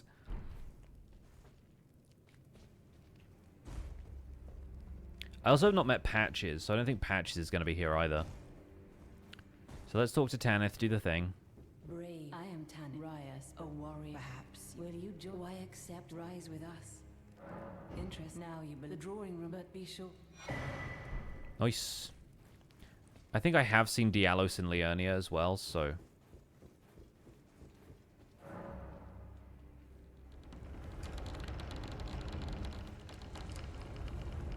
Hello. Oh, maybe I haven't. Ah. You, what in heaven's name are you doing here? How did you get here so fast? I hope you were... Well, I thought you perhaps playing, but no, that before you can... Hello again, brave tarnished. She's got that gamer posture. I am pleased to see you again here under Lady. Brave under Lady. Alright. So now we should have the letter... Yeah, okay, cool. Honestly, like... Doing the invasions is fine, but it takes a while. Like, we would have to get through Lanedell and everything without beating Rykard. So I think we're going to have to do it this way.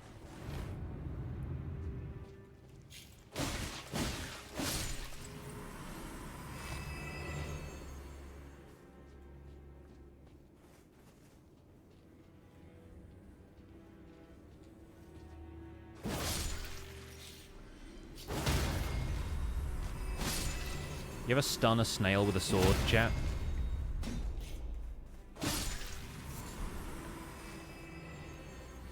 I have now.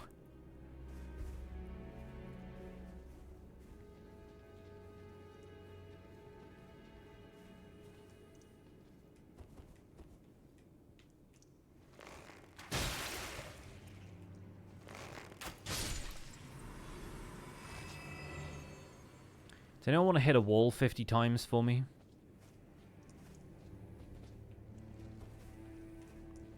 So many snails. So little time.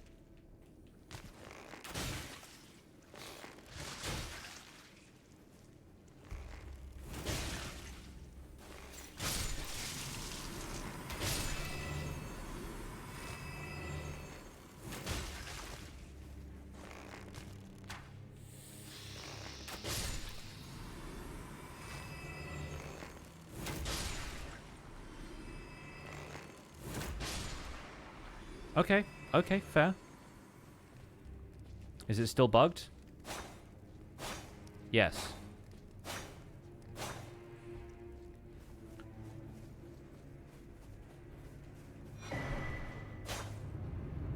This one, however, is not. For some reason, my brain always reads that as caravan. Depraved perfumer caravan. It's hilarious that they never fixed it. Yeah, I saw somebody stream this, and chat was convincing them that that wall was an invisible wall.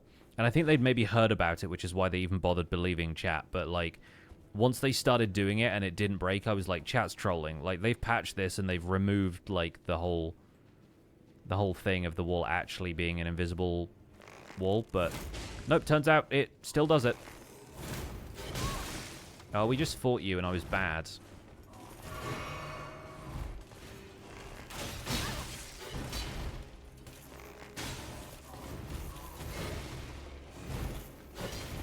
Don't make me do it again.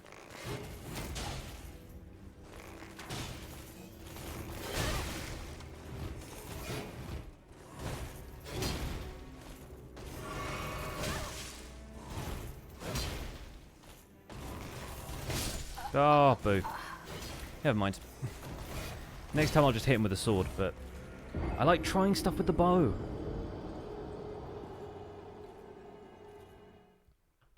Mother of one of your daughter's classmates works for a food company. One of their products is escargot. Sure. It is a thing. People enjoy it. I've had Valencian paella, which had like rabbit and snails and stuff in it, which seems like a wild combination for a single dish, but it's honestly really, really nice.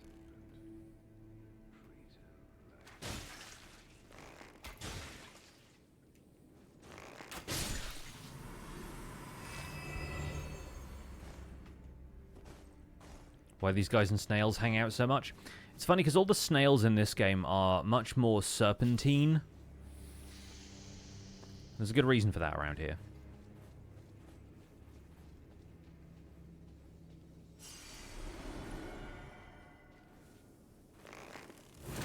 Speaking of serpentine.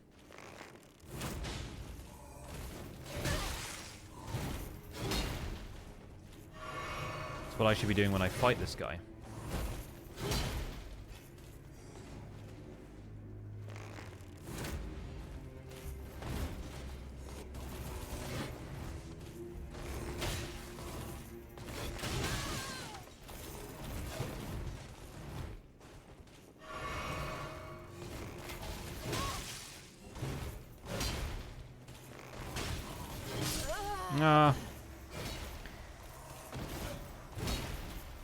I'll just run past him. I don't need to fight this guy anyway.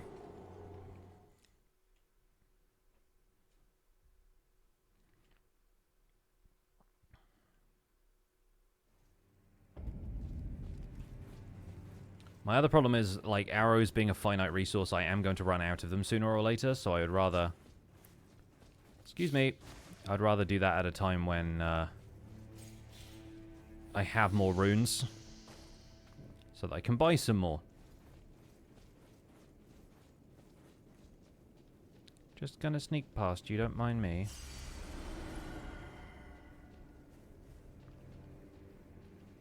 Alright, cool. There's a grace here.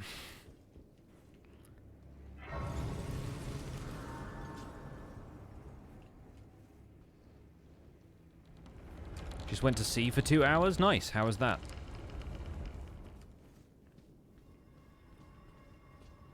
Okay, goal here is just get through Prison Town without too much hassle.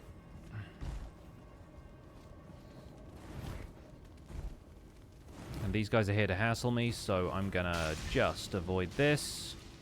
Roll down here. You're gonna be seeing this again when we come back here with our next character for the Albinauric staff. Because, as we all know, you can't get the staff these days.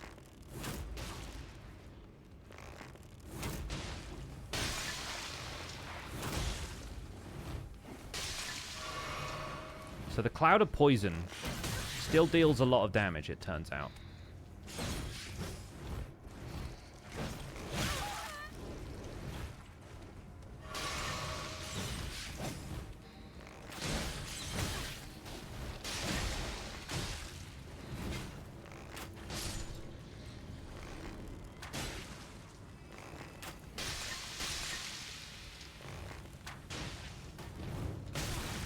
All right.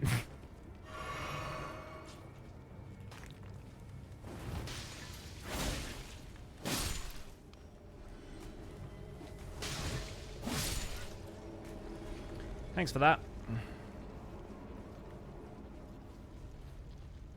Much more effort than it needed to be, really.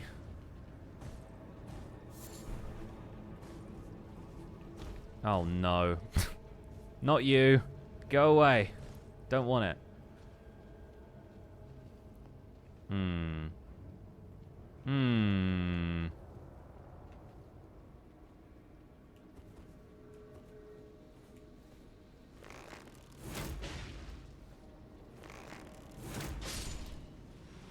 Just gonna take care of these gentlemen.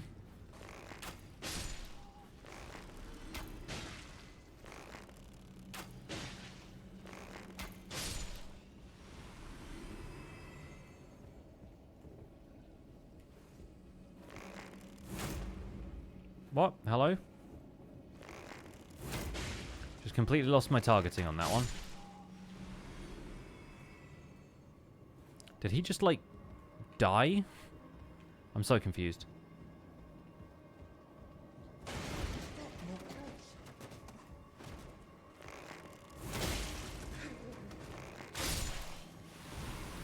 Thanks, man. Not sure what I wanted that for anyway, but there we go. You don't have the right? Praise the door. Oh, there we go. If you just stand behind a pillar and use Mohg's special, anything is possible. The Mohg trident is, by all accounts, kind of busted. He didn't die, he was just faking it. Well, he's dead now. Oh, this. Prepare for creepies. And also crawlies.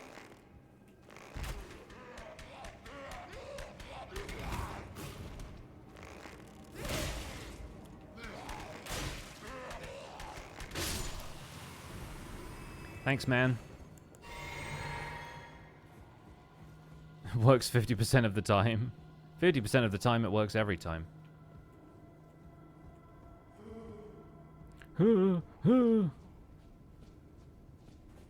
Okay, I just want to not be here. Is that okay with everyone? Apparently not. Okay, great. Oh, this way. Right. Yeah.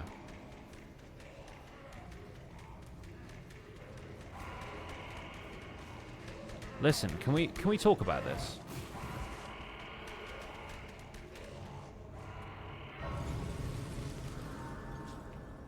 Okay, thanks. Yeah, this place is not very good, as it turns out. Not a great place to be. Really a bad scene.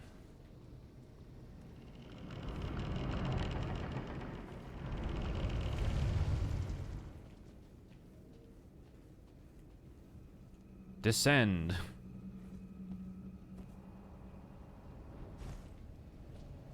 But fortunately, we're through the worst of it. This is also a place where we could maybe get more smithing stones. I forget which ones you find here. If it's 5s or 6s or anything, then that would be useful to us. I'm gonna not mess with you if that's okay. Ah! Okay, well, I landed on slug, so that broke my fall, but not to any great benefit. Hotfoot. Yikes. Okay, cool. Let's let's try that again, shall we?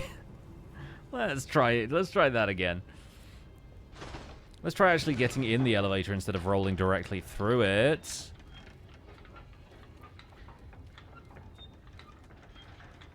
Oh, hi!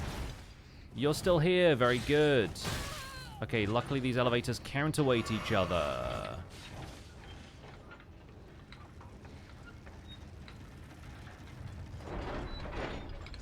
Oh, yes, you. Just gonna be over here grabbing this item. Don't mind me.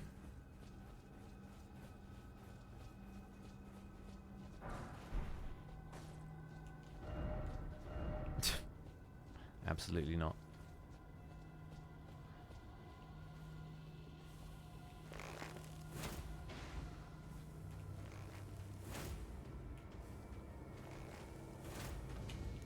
All right. You got fancy side steps, have you?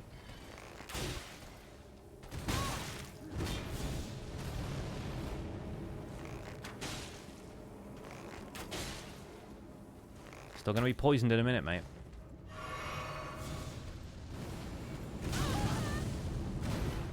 Well, that's just Great timing. Altair Peak, thank you so much. Chat, he got me. I'm sorry to say it, but he got me.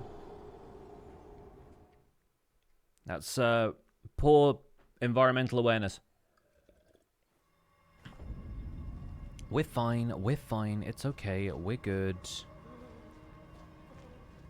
I just need to not goof like I did a second ago and we'll be alright. Also don't know if you need to take this ladder, but I feel better making a safe descent sometimes, you know? Unlike what I did just now. Very much not a safe descent.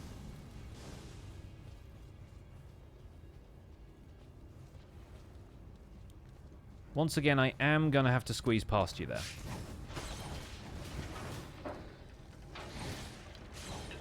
Actually quite impressed that all of that missed me. I'll be over here getting my runes.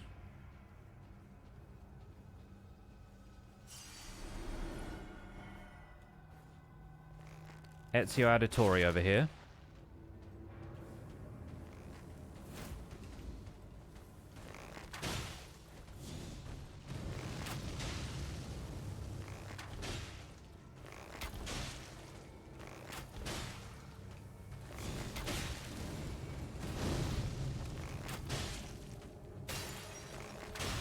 Okay, so he is now poisoned. That part feels good. Probably not for him, but for me.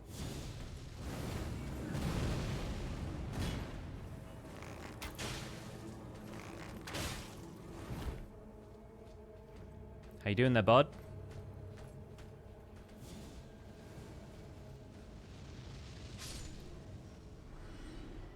You play with fire, you get burned.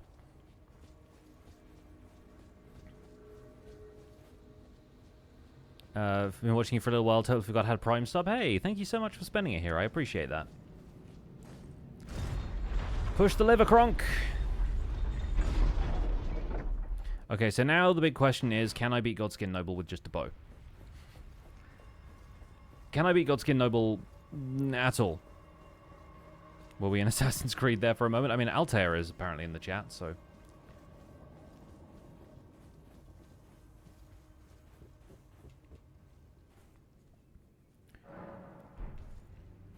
Okay, I've got all of the poison arrows we should possibly want. Let me go back to... I mean, we can just go to church. From one church to another. I'm actually going to take a very short break after we bought some arrows and run to the bathroom so I can actually focus on doing this fight. Yeah, that looks like a decent amount. That looks like a decent amount. Goodbye to you as well.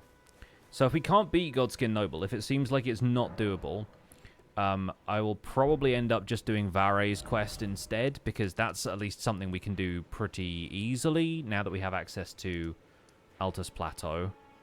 And then, yeah, from there we can maybe do some leveling up. We'll see. But I'm going to take a very short break, so bear with me. I'll be back in a couple of minutes.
He's back. He's back and he means business. So this is going to be... We'll call it a tricky fight. Oh my goodness, we got a raid. Oh gosh. Oh gosh, people raided while I was away. Hi. Hello, Gem. Didn't even notice. I know. True Purple, thank you for the 64 months. Full stack of months. Hello, friends. Welcome to Elden Ring. Welcome to something that's probably very different to what Jem was playing, assuming Jem was on Hermitcraft today. Elden Ring DLC is out next week, and I've started a ridiculous challenge where I'm playing through with every weapon in alphabetical order. So we're trying to get a bow from basically the end of the game right now, and I am underleveled for the area that I'm in, but I'm going to try and do a very difficult fight, and if it doesn't work, I'm going to do something else. Oh, playing Dredge. Okay, cool. So, kind of similar vibes, I guess. Like a little bit kind of horror-themed, a little bit. Here and there. Spooky. Yeah. Yeah, that makes sense. So, enjoy me fighting this very large man now. I do not think I'm going to do very well.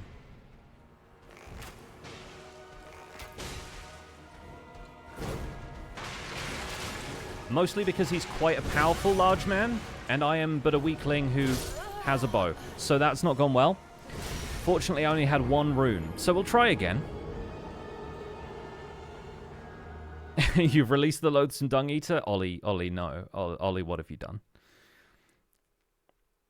It said family-friendly stream, but what if your family isn't friendly? I mean, honestly, these streams I count as a bit more PG-13. I'm still not gonna, like, take the commentary to any inappropriate places, but this game obviously has horror elements and occasional adult language, so if that's a concern for anybody, they can feel free to click away. And I'm sure there's plenty of other family-friendly stuff happening on Twitch.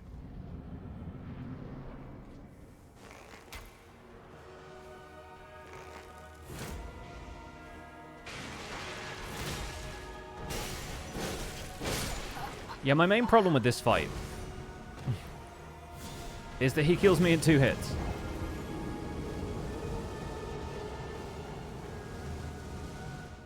So I think we're going to do something else, because I don't like being killed in 2 hits, and there's a way that we can probably just get set up so that I can farm some runes and level up between streams, and I would like to do that. So we'll start here. At least you can reset quickly. I honestly, I would love to play Bloodborne. Architox, I would love to play Bloodborne. I gather it's going to be a Sony exclusive, like forever. Even though apparently the devs would love to do a PC remake of Bloodborne. Yeah, I feel like I own a PS4, but it's downstairs in the living room, and I don't play games on it all that much. Because it's like in the family space, as it were. So I don't know if I will ever play Bloodborne, but I've seen people play it, and I've heard good things. And honestly, Elden Ring was fun, so maybe I'll play some other Souls stuff at some stage. A decorative PS4. I mean, it's a Blu-ray player. That's one of the reasons a lot of people bought the PS2, was that it played DVDs, and so buying the PS4 as a Blu-ray player kind of feels like it's the same thing.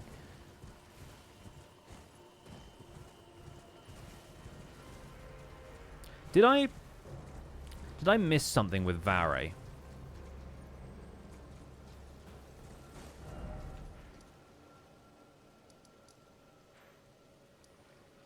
He's still here. Oh, I guess I haven't spoken to the Two Fingers yet. That's a point. I should go and speak to the Two Fingers. Have I played Cult of the Lamb? I haven't. I watched a couple of people play it. Decided it wasn't for me, but the combat looked kind of like Hades, so it seemed kind of fun, but I didn't really vibe with the, like, the Animal Crossing town building stuff. Just gonna skip over all of this.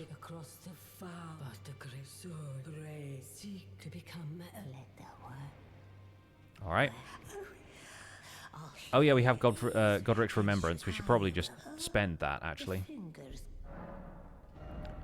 Because I'm not going to use the axe, and blah blah blah. Yep, okay. I didn't mean to... didn't mean to waste your time. Apologies. Let's use this. Speaks to them, skips all the content. I mean, yeah, I need to do that so that I can talk to Varre at the Rose Church. That's the main thing. Because Varre has this whole thing about, like, oh, you've spoken to the Two Fingers for the first time. What was your impression? And, yeah, I don't have an impression if I haven't spoken to them yet. So, yeah, apologies to anybody who's tuned in expecting a full playthrough of Elden Ring with all of the cutscenes. Because we're trying to play through with every weapon in alphabetical order, I will probably end up skipping through bits of this where I can and where I need to. But if anybody wants me to explain stuff, I can explain stuff.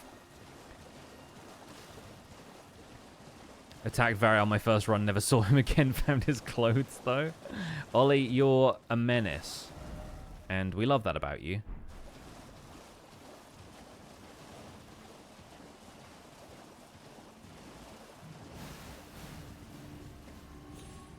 There he is. That's the man. You claimed a great room? What? Sure did. My words are truly. McWeezers, thank you for the 20 months. Welcome back. Even worse. That's the part. Can you tame or ride dragons without mods? In this game, no. Oh, You can ride a horse, that's it. I mean, give it a try. And if it I've high.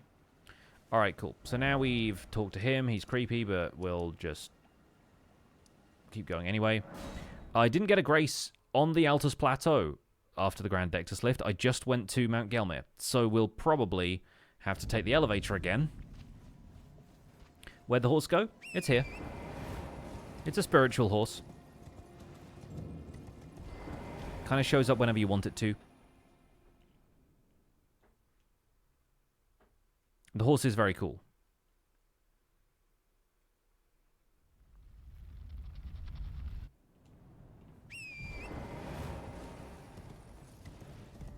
Alright, so we're going to ignore these two guys, despite the fact that one of them will shoot at me in a minute. I love that for him.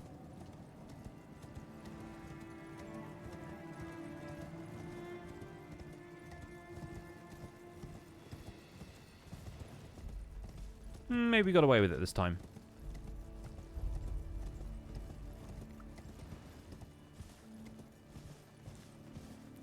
Since we're on Altus, we could go get the golden seeds and whatnot. That's an option. We could do that. Maybe. I used to be a spiritual man, then I took an arrow to the knee.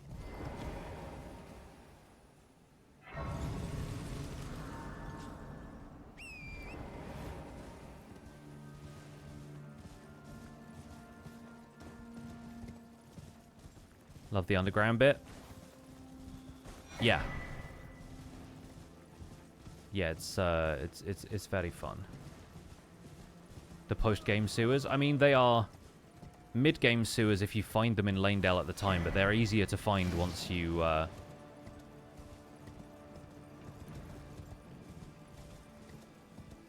reach the bit that you're at.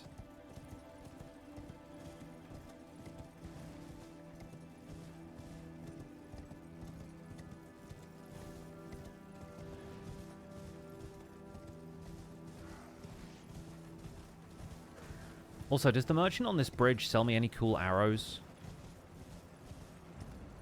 I bet he doesn't, but one of the other ones on Altus does.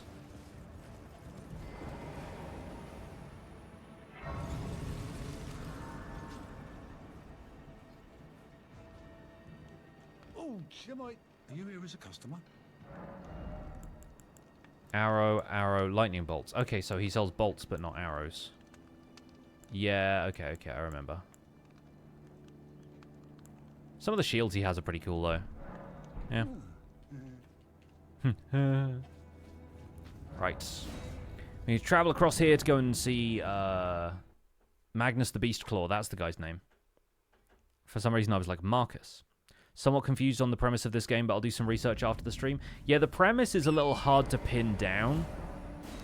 But basically, you're an adventurer who has been tasked with standing before the Elden Ring, which is more of an abstract concept than anything. It's sort of the metaphysical representation of the rules that govern this land, like the laws of physics, basically, but also like life and death. So it's not like the ring in the way that like the One Ring in Lord of the Rings is. It's a little bit different than that. But basically, you are trying to correct the evil that has befallen this land. But yeah, as Ollie says in the chat, the fun is you explore, you fight bosses, the scenery is amazing, the art design in this game is next level. Like, if you see it, you can go to it, kind of open world. And, yeah, in general, a very, very good time. But a Dark Souls game, and therefore the combat is kind of punishing and takes a lot of patience and timing. It's not the kind of RPG hack and slash that some people like. A lot of environmental storytelling, a lot of reading item descriptions to figure out what on earth's going on, and even then not really understanding what on earth's going on. Also, I should not be in this building. I should be in that building. But fortunately, the dogs have all gone that way, so we're okay. Not good enough at combat to play these. Honestly, this game is probably the most approachable in the series because it's got a lot of different ways that you can play. Yeah, no you don't, buddy. Oh, he's got that. He's got that whole thing. That whole thing going on. Oh, we got a roll catch.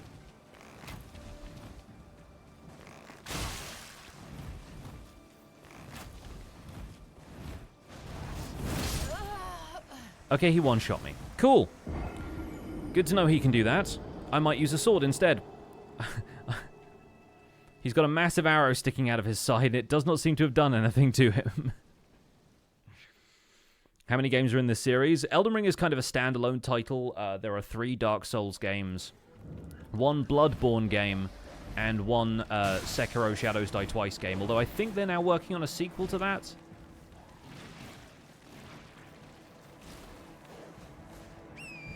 Shadows die 3 times.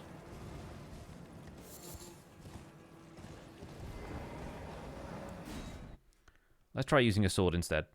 Sekiro was your first one. It was the best. I honestly have so little experience with Sekiro. I own it, but I just don't have the parry timing stuff down, which is basically the entire game. Like, Sekiro is basically a rhythm game.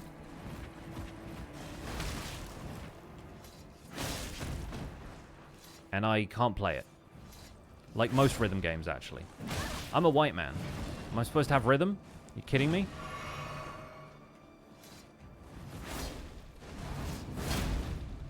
Yeah, that's the attack that we don't let hit us again. I also don't have a cerulean flask for some reason, so we're just going to have to hit this guy the old-fashioned way.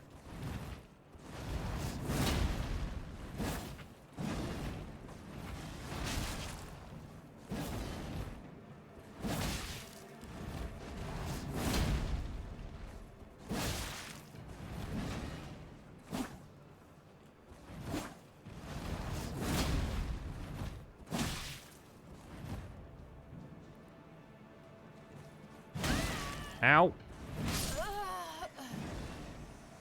Well, that could have gone better. I think I need to reassign flasks. It's one of these games you've been thinking of getting, haven't seen any gameplay until just now? Yeah. This game absolutely rules. It's a little bit tricky to get the hang of at first, but if you stick with it, have some patience, and, I don't know, maybe sometimes you can check out a couple of guides. I played through the entire thing from start to finish offline at first, so I didn't even see, like, the player messages on the ground and whatnot. And I had an absolute blast. It took me 140 hours to beat the game.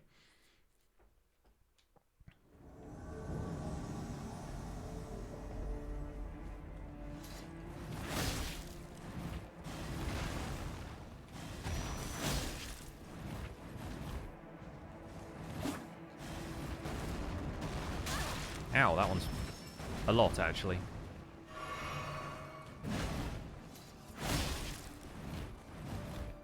Unsheath is just such a good ability.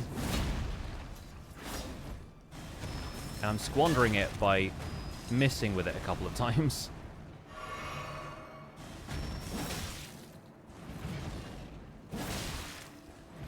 From now on, we just jump attack. Because it actually seems to hit him.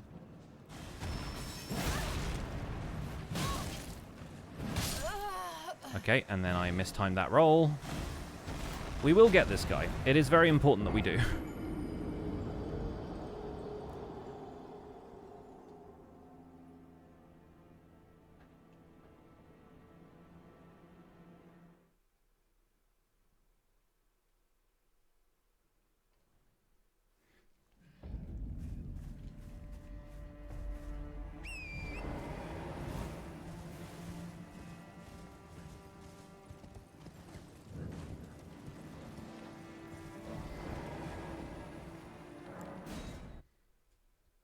Fortunately, it allows you to invade a guy's world quite quickly.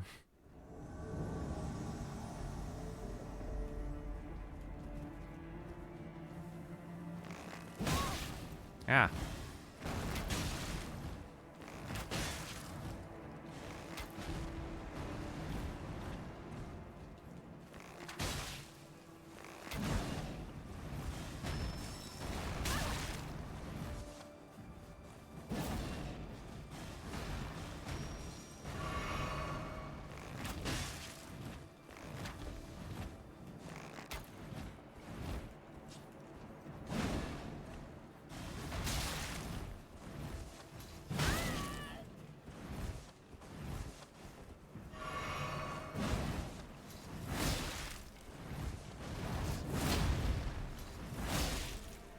Okay, okay, we roll, we do the thing. Oh, I forgot how much hyper armor he has. No good. No good. Thank you to everybody who stuck around from Gem's raid. Really appreciate you folks. If you're new here and you haven't checked out the stream before, I do stream Tuesdays, Thursdays, and every other Sunday, but I've been streaming bits and pieces throughout the week as well. Sometimes we do an extra stream on Wednesday here and there. So if you want to watch more Minecraft, you want to watch more Elden Ring, consider dropping a follow. Really appreciate it. Don't think you have to beat him to complete the quest. I know, but it's a matter of principle at this point.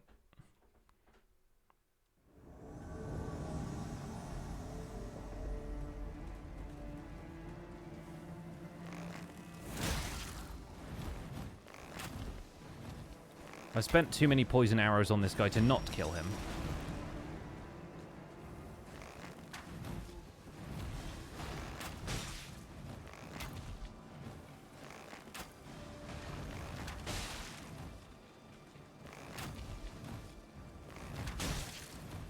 I do like the fact that you can kind of hit him with the arrows when he's rolling, at the end of a roll like that.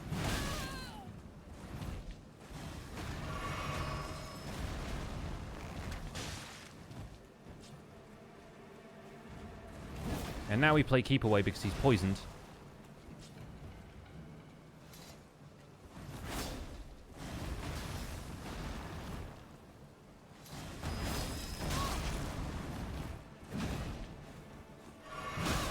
Okay, that was a mistake.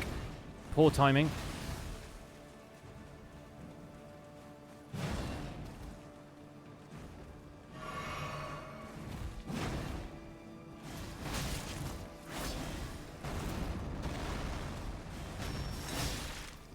Okay, not bad, not bad.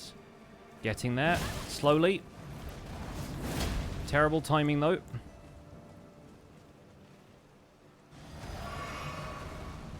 Where is he?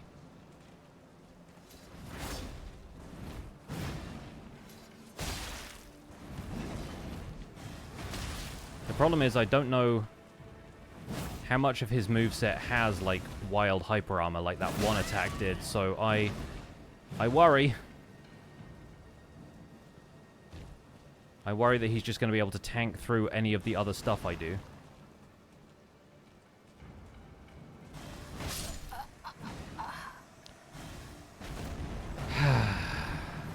One more.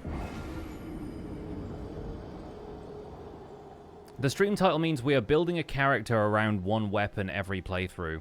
Right now I have not even been able to acquire the weapon because it exists in an area that is really late on in the game, and I'm more or less just kind of trying not to rely too heavily on any of my weapons up until the point I can acquire that one. So I've not, like, done a whole lot of weapon leveling and preparation. I'm just sort of trying to speed my way through certain parts of the game, which is why, unfortunately, the dogs are killing me over and over again.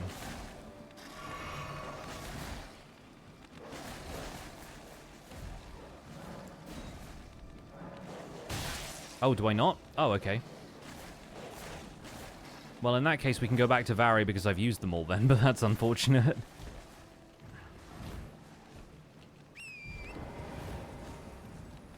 For a horror game, you're finding this very relaxing. I mean, it's kind of chill somehow at the same time as being hideous, you know? It's not a horror game in the same sense that, like, Resident Evil is a horror game. It's not quite survival horror. It just has, like, dark fantasy themes, I guess.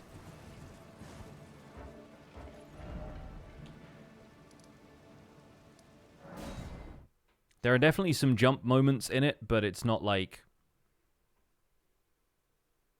That's not the whole point of the game, you know? It's chill and it's chilling. That's a good way of putting it. Alright, so if I've used the fingers that he gave me to do this invasion a few times and I've still failed, I can still go back to him and he'll be like, oh, okay, you seem to get the idea. If that's the case, then great. Grotesque, yeah, that's a solid word for it. Macabre, even.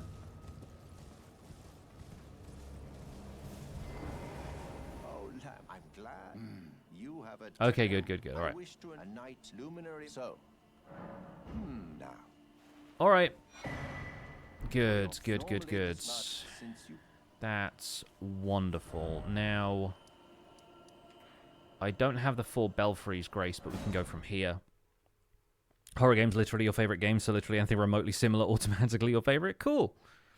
Well, this is at least adjacent. Yeah, I guess you could say. Right, we're going up here. Going to the 4 Belfries. Going to fight the spider guy.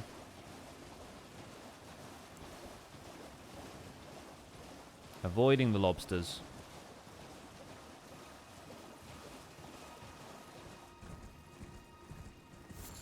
I said we're avoiding the lobsters.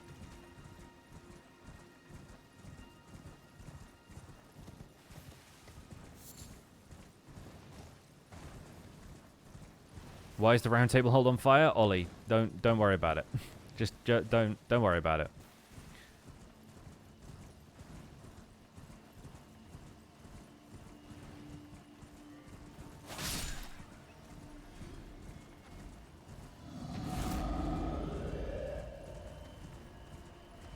Is everything going to be okay? I mean, you're in charge.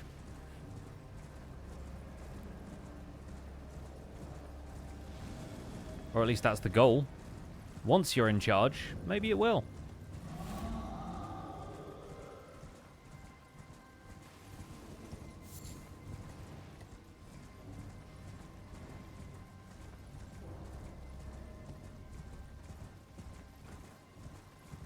Okay, time for revenge. Time for a reenactment of what we'll have to do when we get to the ornamental straight sword playthrough, which realistically probably won't happen, but I've made an attempt in the past, and it's gone reasonably well. I don't know what that guy thinks he's doing with his big glowing swords, but he's not coming after me. Horror aspect of From Software only comes to light once you think about what's actually happening in the games. Yeah, I guess on surface level it's more just grotesque.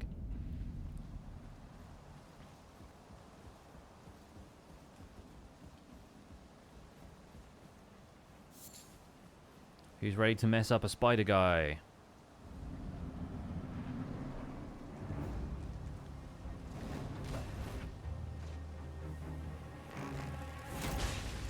Love the fact that Mighty Shot basically bypasses shields.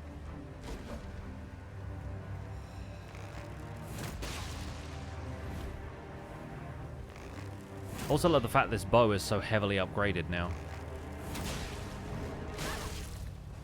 And that I have flasks. Oh, should probably be facing the right way if I want to shoot the guy.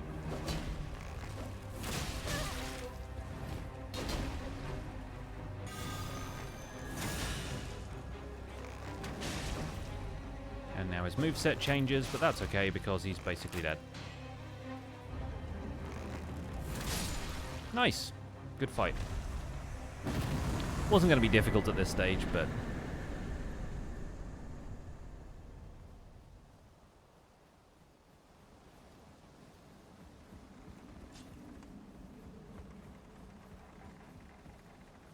And now we have the Stormhawk Ashes again. And the blood of a maiden.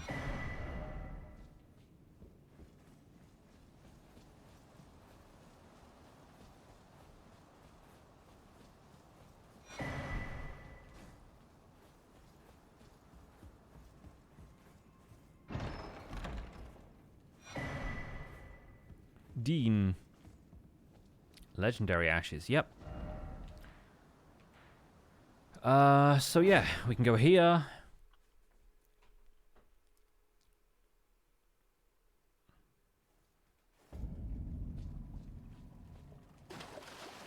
I feel like the next stream is going to start with me getting revenge on Magnus the Beastclaw. I have a feeling. Like, there isn't even, like, a red sign up there like there is with Volcano Manor stuff. It's just, like... That's just where we're at. That's just the way I imagine us heading, you know? It's like Diablo. Yeah, it's got that kind of sensibility to it.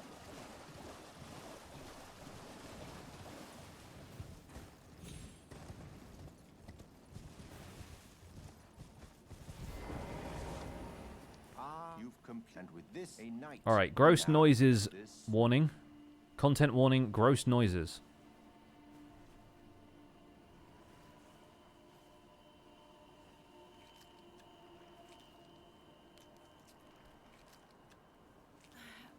Oh, good heavens. Clench your teeth or something. There we go. It's over. Never forget, for it is what binds you. You have this. Oh, and Yay, okay. with the power to grant. I've gone out. Bye.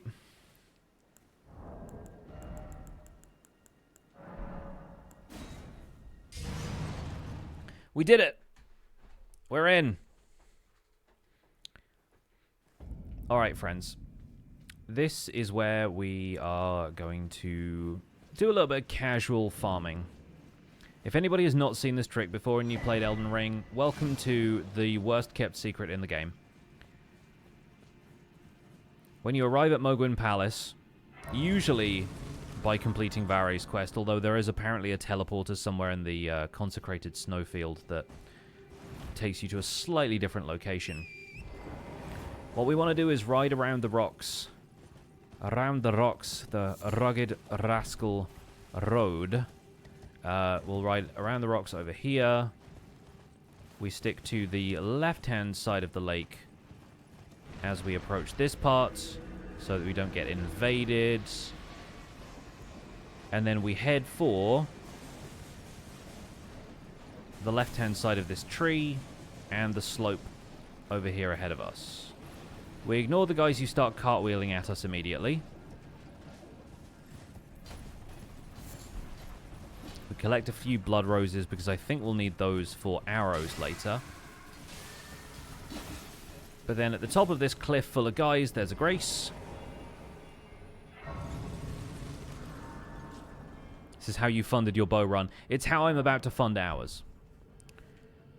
And so at the top of this grace, you're relatively safe because the guys down there are just sleeping.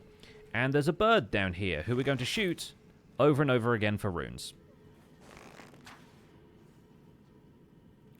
Although the longbow actually shoots differently to any of the other bows that I've used before, so I'm going to have to get used to how this one flies. But basically, yeah, that bird dies over and over again. You get the runes. We rinse, we repeat. There's a couple of things we can do to boost the rune count from this. One of which I think we can probably go and do now, because now we have this grace. Basically, I would just be farming runes for the rest of the stream, most likely.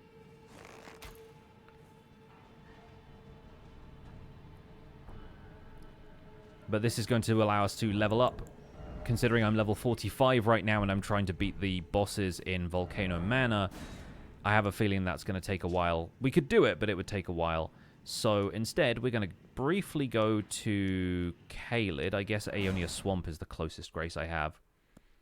And we're going to go and get the Golden Scarab Talisman. I do also have a few...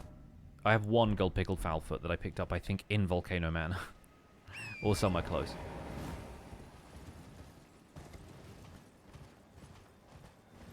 There's another grace over here that we can grab. I'm fairly certain around here there is a guy who trades you good arrows as well, so I should probably make sure I know where he is.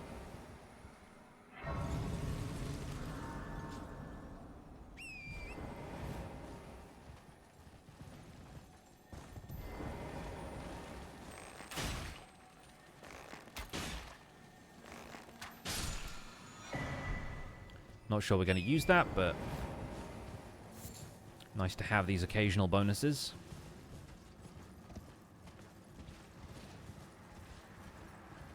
Time to hunt some birds too. There you go. Yeah, I expect I'm going to do a lot of shooting birds when I want to relax this week. So we need to go over here, past these dogs.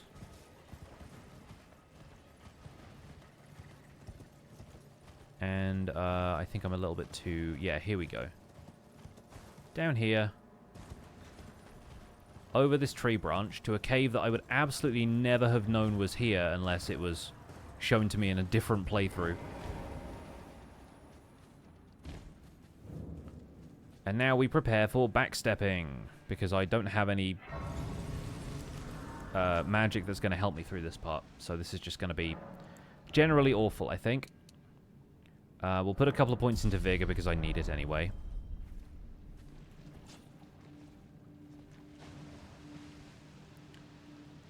Where can I get my classic hoodie?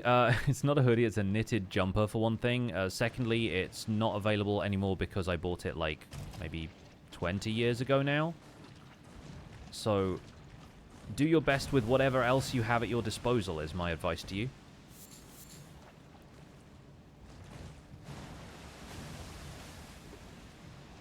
Yeah, I don't know if I have anything that I can use quick step with. I don't have a dagger of any kind. I haven't really been collecting weapons on this playthrough at all. You might have noticed. So, yeah, I don't know if I have the Ash of War or anything, but it's fine. We backstep through this. We made it.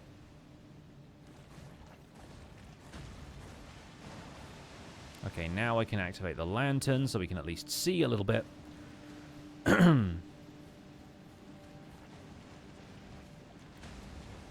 This part is also terrible, but we'll manage. We'll also probably find the Serpent Bow, which is a weapon I will not be able to use, much to my chagrin, because I think it's a better bow than the one we're going to be using, by most accounts.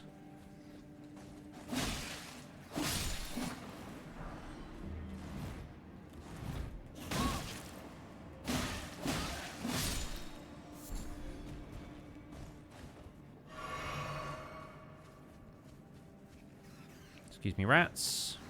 I have no quarrel with you. My quarrel is in here.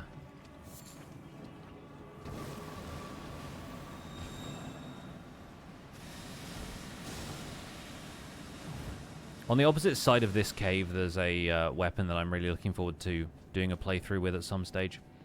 But in the meantime, we have to go through here. And deal with this guy. Who is certainly not the bell-bearing hunter, but he's also kind of a pain.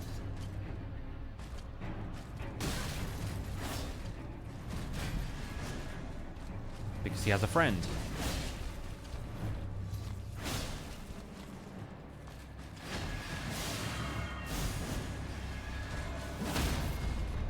Fortunately, he staggers pretty easily, so I think we'll be alright here.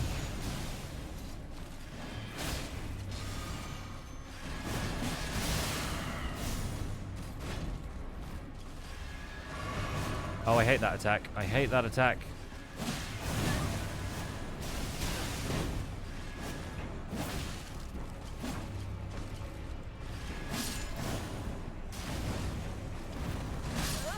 Oh, really? Come on. Did not think that was that powerful. Oh, yikes.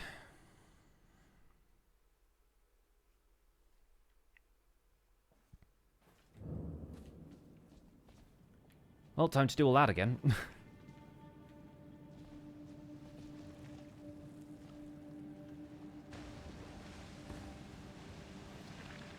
That's the other way to get through this section, is to drop onto that cluster of garbage over there and try and wade through as best you can. That was so good. We did alright for the first half. There being two of them is occasionally an annoyance, but again, we'll manage. It'll be fine. May as well drink the physic now because all it does is repair half my health. Excuse me.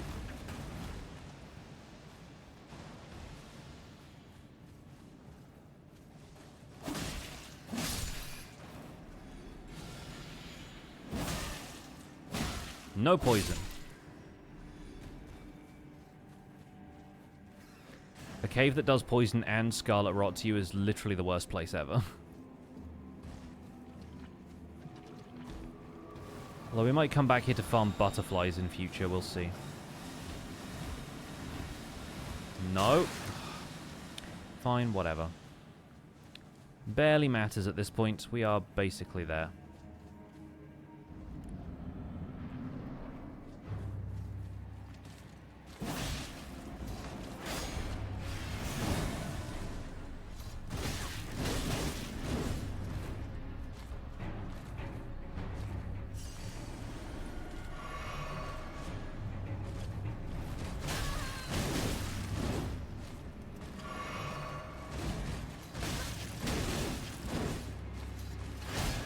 Got so many little extra hits in him, this guy.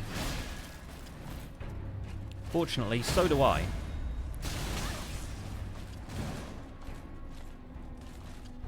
We didn't get the crit that time because this man decided to intervene.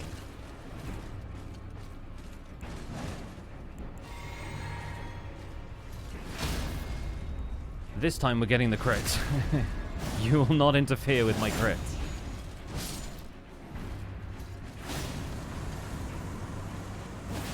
In fact, you will be the next to feel the crits.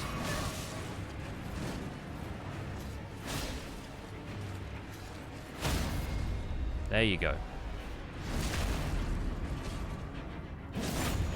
Yeah, the Cleanrot guys are kind of the worst, but at least he didn't do the spitty attack on me this time. Revenge.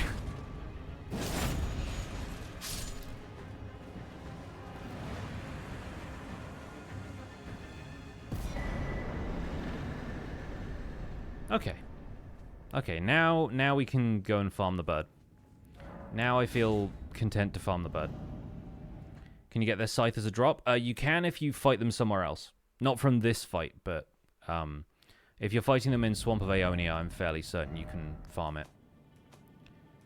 Where is... Oh, it's in Shifra River, of course. I haven't even been to Shifra River yet. That's really funny. Just haven't done the whole, like, Rani side of things, so I haven't even been there. And this is the wrong race anyway. So yeah, now we have a talisman that if I equip it, probably also fixes the bow range issue that I had just a second ago, but also acquires more runes. So now we can farm the bird even better. Now we get 13,000 runes from this instead of 11.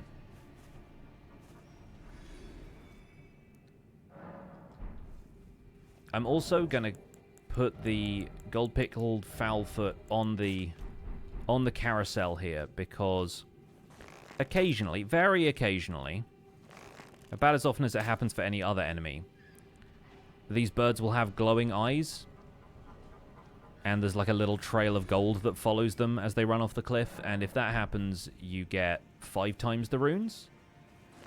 And so that's usually when I try and pop one of the gold-pickled feet, because that means you end up with 80,000 runes, I think, or something like that. Which at this level, for me, is, like, basically 7 or 8 levels up. So in between streams, I've been doing this until I've had like 3 or 4 million runes. Basically until I ran out of arrows. Obviously with this being a bow playthrough, I will have to go and buy some more arrows because I need them for ammunition, but you can carry, I think, up to about 700 arrows before the game says that's enough. So we'll go and stock up at one of the merchants, and then we'll just do this for a while. And then, hopefully, I will have enough vigor that I can survive most encounters that I'm just going to be awful at because I'm using a bow.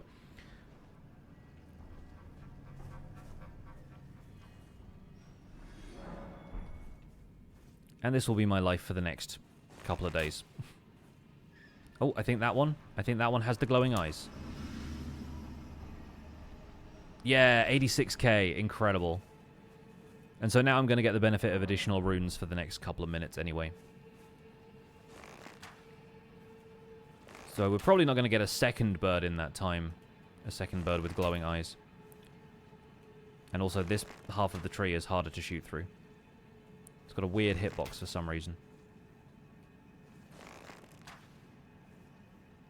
Yeah, we'll wait for him to turn around.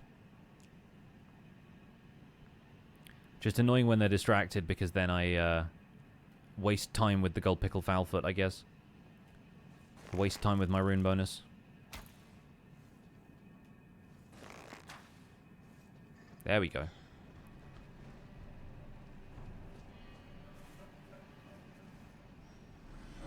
Will I be streaming as the DLC drops? I don't know. Honestly, I don't expect whatever character I'm on at that time will have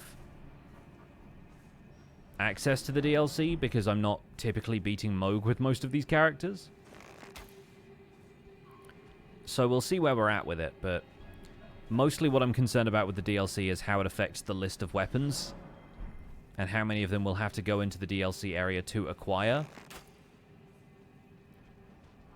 So I might have to do like a completely different setup and beat Mohg more frequently and then go and get the weapons from that area.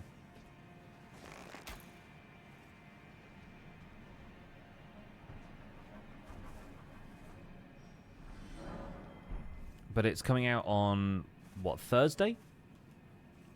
Right?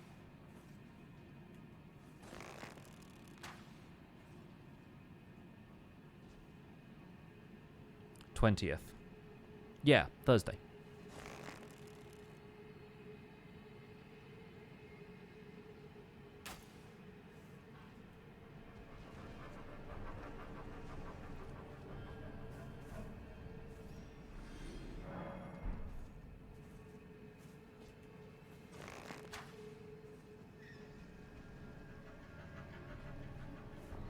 So I don't know, like, when the DLC release time is, so, I mean, who knows? I cannot imagine beating Mohg in a bow-only run. Or even in a run like this where I'm using the bow primarily. But we'll see. It would be kind of wild to go into the DLC for this game with a playstyle I've never really adopted before. Just found Mohg's Shackle would have been useful a day ago. Yeah, always the way.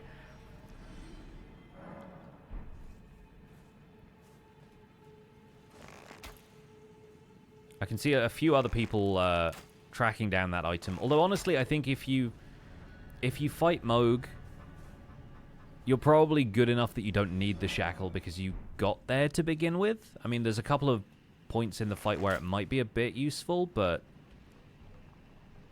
honestly, I think it's a bit silly. What am I doing while the respawning?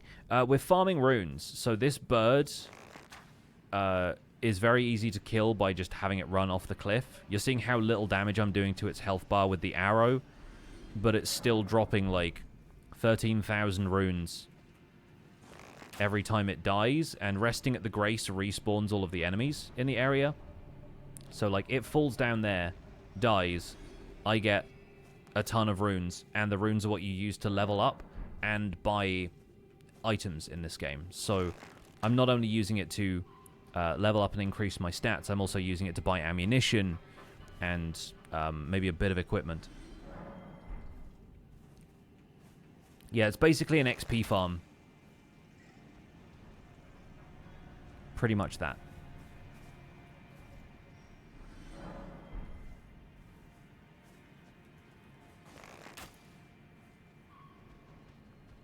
Is Purifying Crystal Tier the one that's specifically, yeah, like people are going to fold that into the their routine if they want to access the DLC, because fighting Mohg is going to be a lot more common?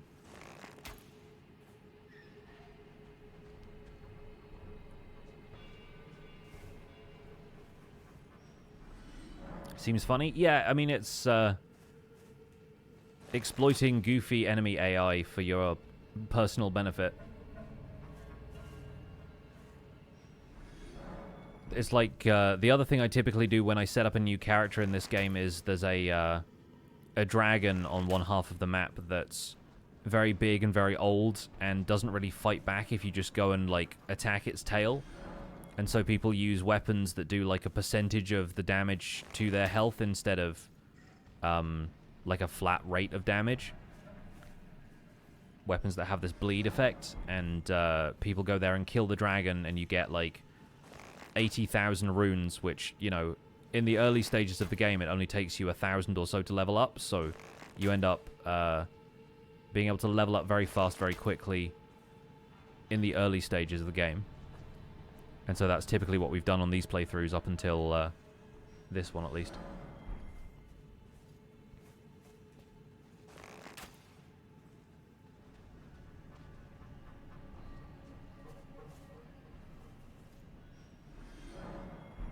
Hack for 30 minutes. I mean, it's a little bit less than that if you have a bleed weapon. If you don't, it genuinely can take about half an hour. Where is this? This is Mohgwyn Palace. This is the area that you'll have to come to for the DLC, but up here is where you fight Mohg. There's this whole area around here. You basically ride from here through there, and you find the Palace Approach Ledge Road, where you shoot the bird from. Am I streaming the DLC?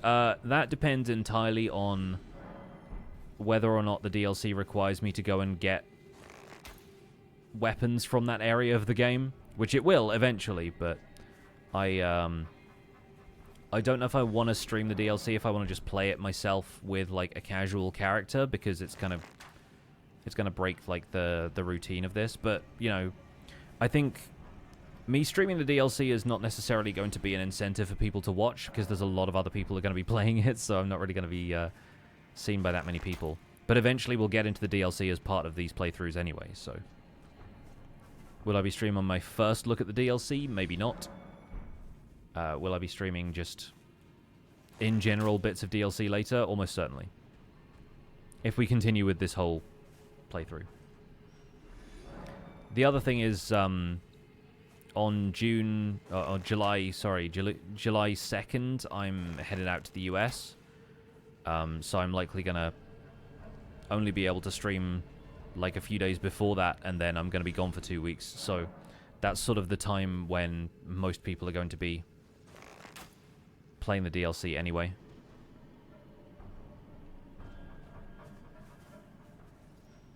Has a new strength scaling system so people can play it at any level, but you still have to be able to beat Mohg.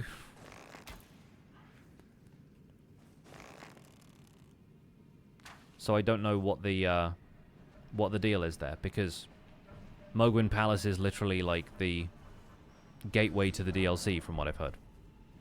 So sure, maybe the levels scale in that area if you're like rune level 5 or whatever, but you got to be able to beat Mohg at rune level 5. I don't see the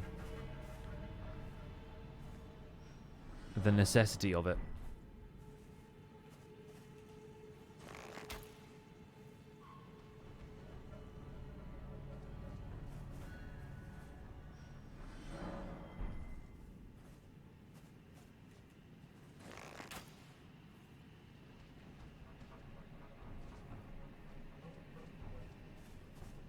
Alright, so now we have basically 70,000 runes, something like that. So now we can put a lot more points into Vigor if we want to.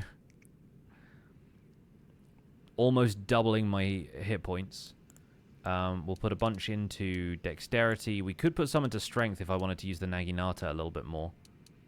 And strength does improve a lot about the scaling of our weapons.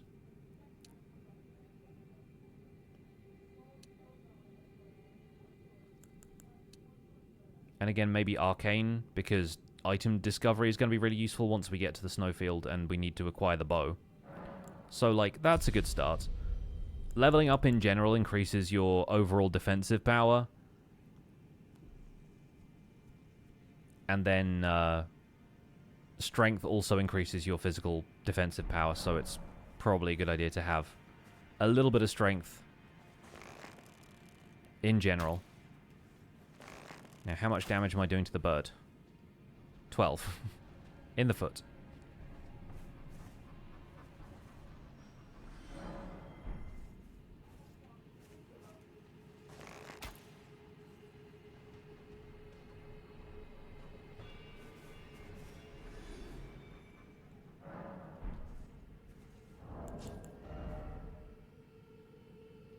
Yeah. So I think at this point, we're probably going to wrap up the stream, because this is what I will be doing for the next little while anyway. And we're going to farm a lot of runes. We've already gone from level 45 to level 78. And I expect we will continue to pump points into strength and dex. Maybe a little more into arcane as well. Maybe get higher vigor. But we're obviously playing like an archer, so like we can play keep away if we need to. I just think having a few extra points in strength, dex, maybe even some into endurance, just so I have a bit more stamina for like continuously firing. We'll see what we come up with. Farming organic runes, something like that. That bird does look very organic. But I think dex is going to be the thing to focus on, because that's the scaling stat for the weapons we're using. We'll see how we get on. Alright, folks, that's where we'll wrap things up for today. Thanks for joining me for the Elden Ring portion of the stream. And thank you once again to Gem for the massive raid. Really appreciate it. Let's send you folks over to somebody else who's streaming here on Twitch. I think I'll send you to... let's send you guys over to Bruno today. Bruno Danui is playing 1.21 Minecraft. He's playing on a hardcore challenge server, and he's looking for a trial chamber, it looks like. Might still be an early game. He's got, like, iron tools and stuff.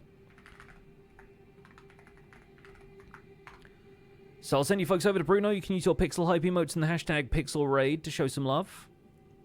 I'll be back on Tuesday, probably doing a Chopping Tuesday from the Minecraft Survival Guide. Maybe a bit of Elden Ring after that. We will see. And, of course, we got an episode of the Minecraft Survival Guide tomorrow, along with an episode of the podcast later in the day. So stay tuned for Survival Guide and the Spawn Chunks tomorrow. Thanks for hanging out. Hope you all have a great rest of your weekend, and I'll see you all soon. Take care. Bye for now.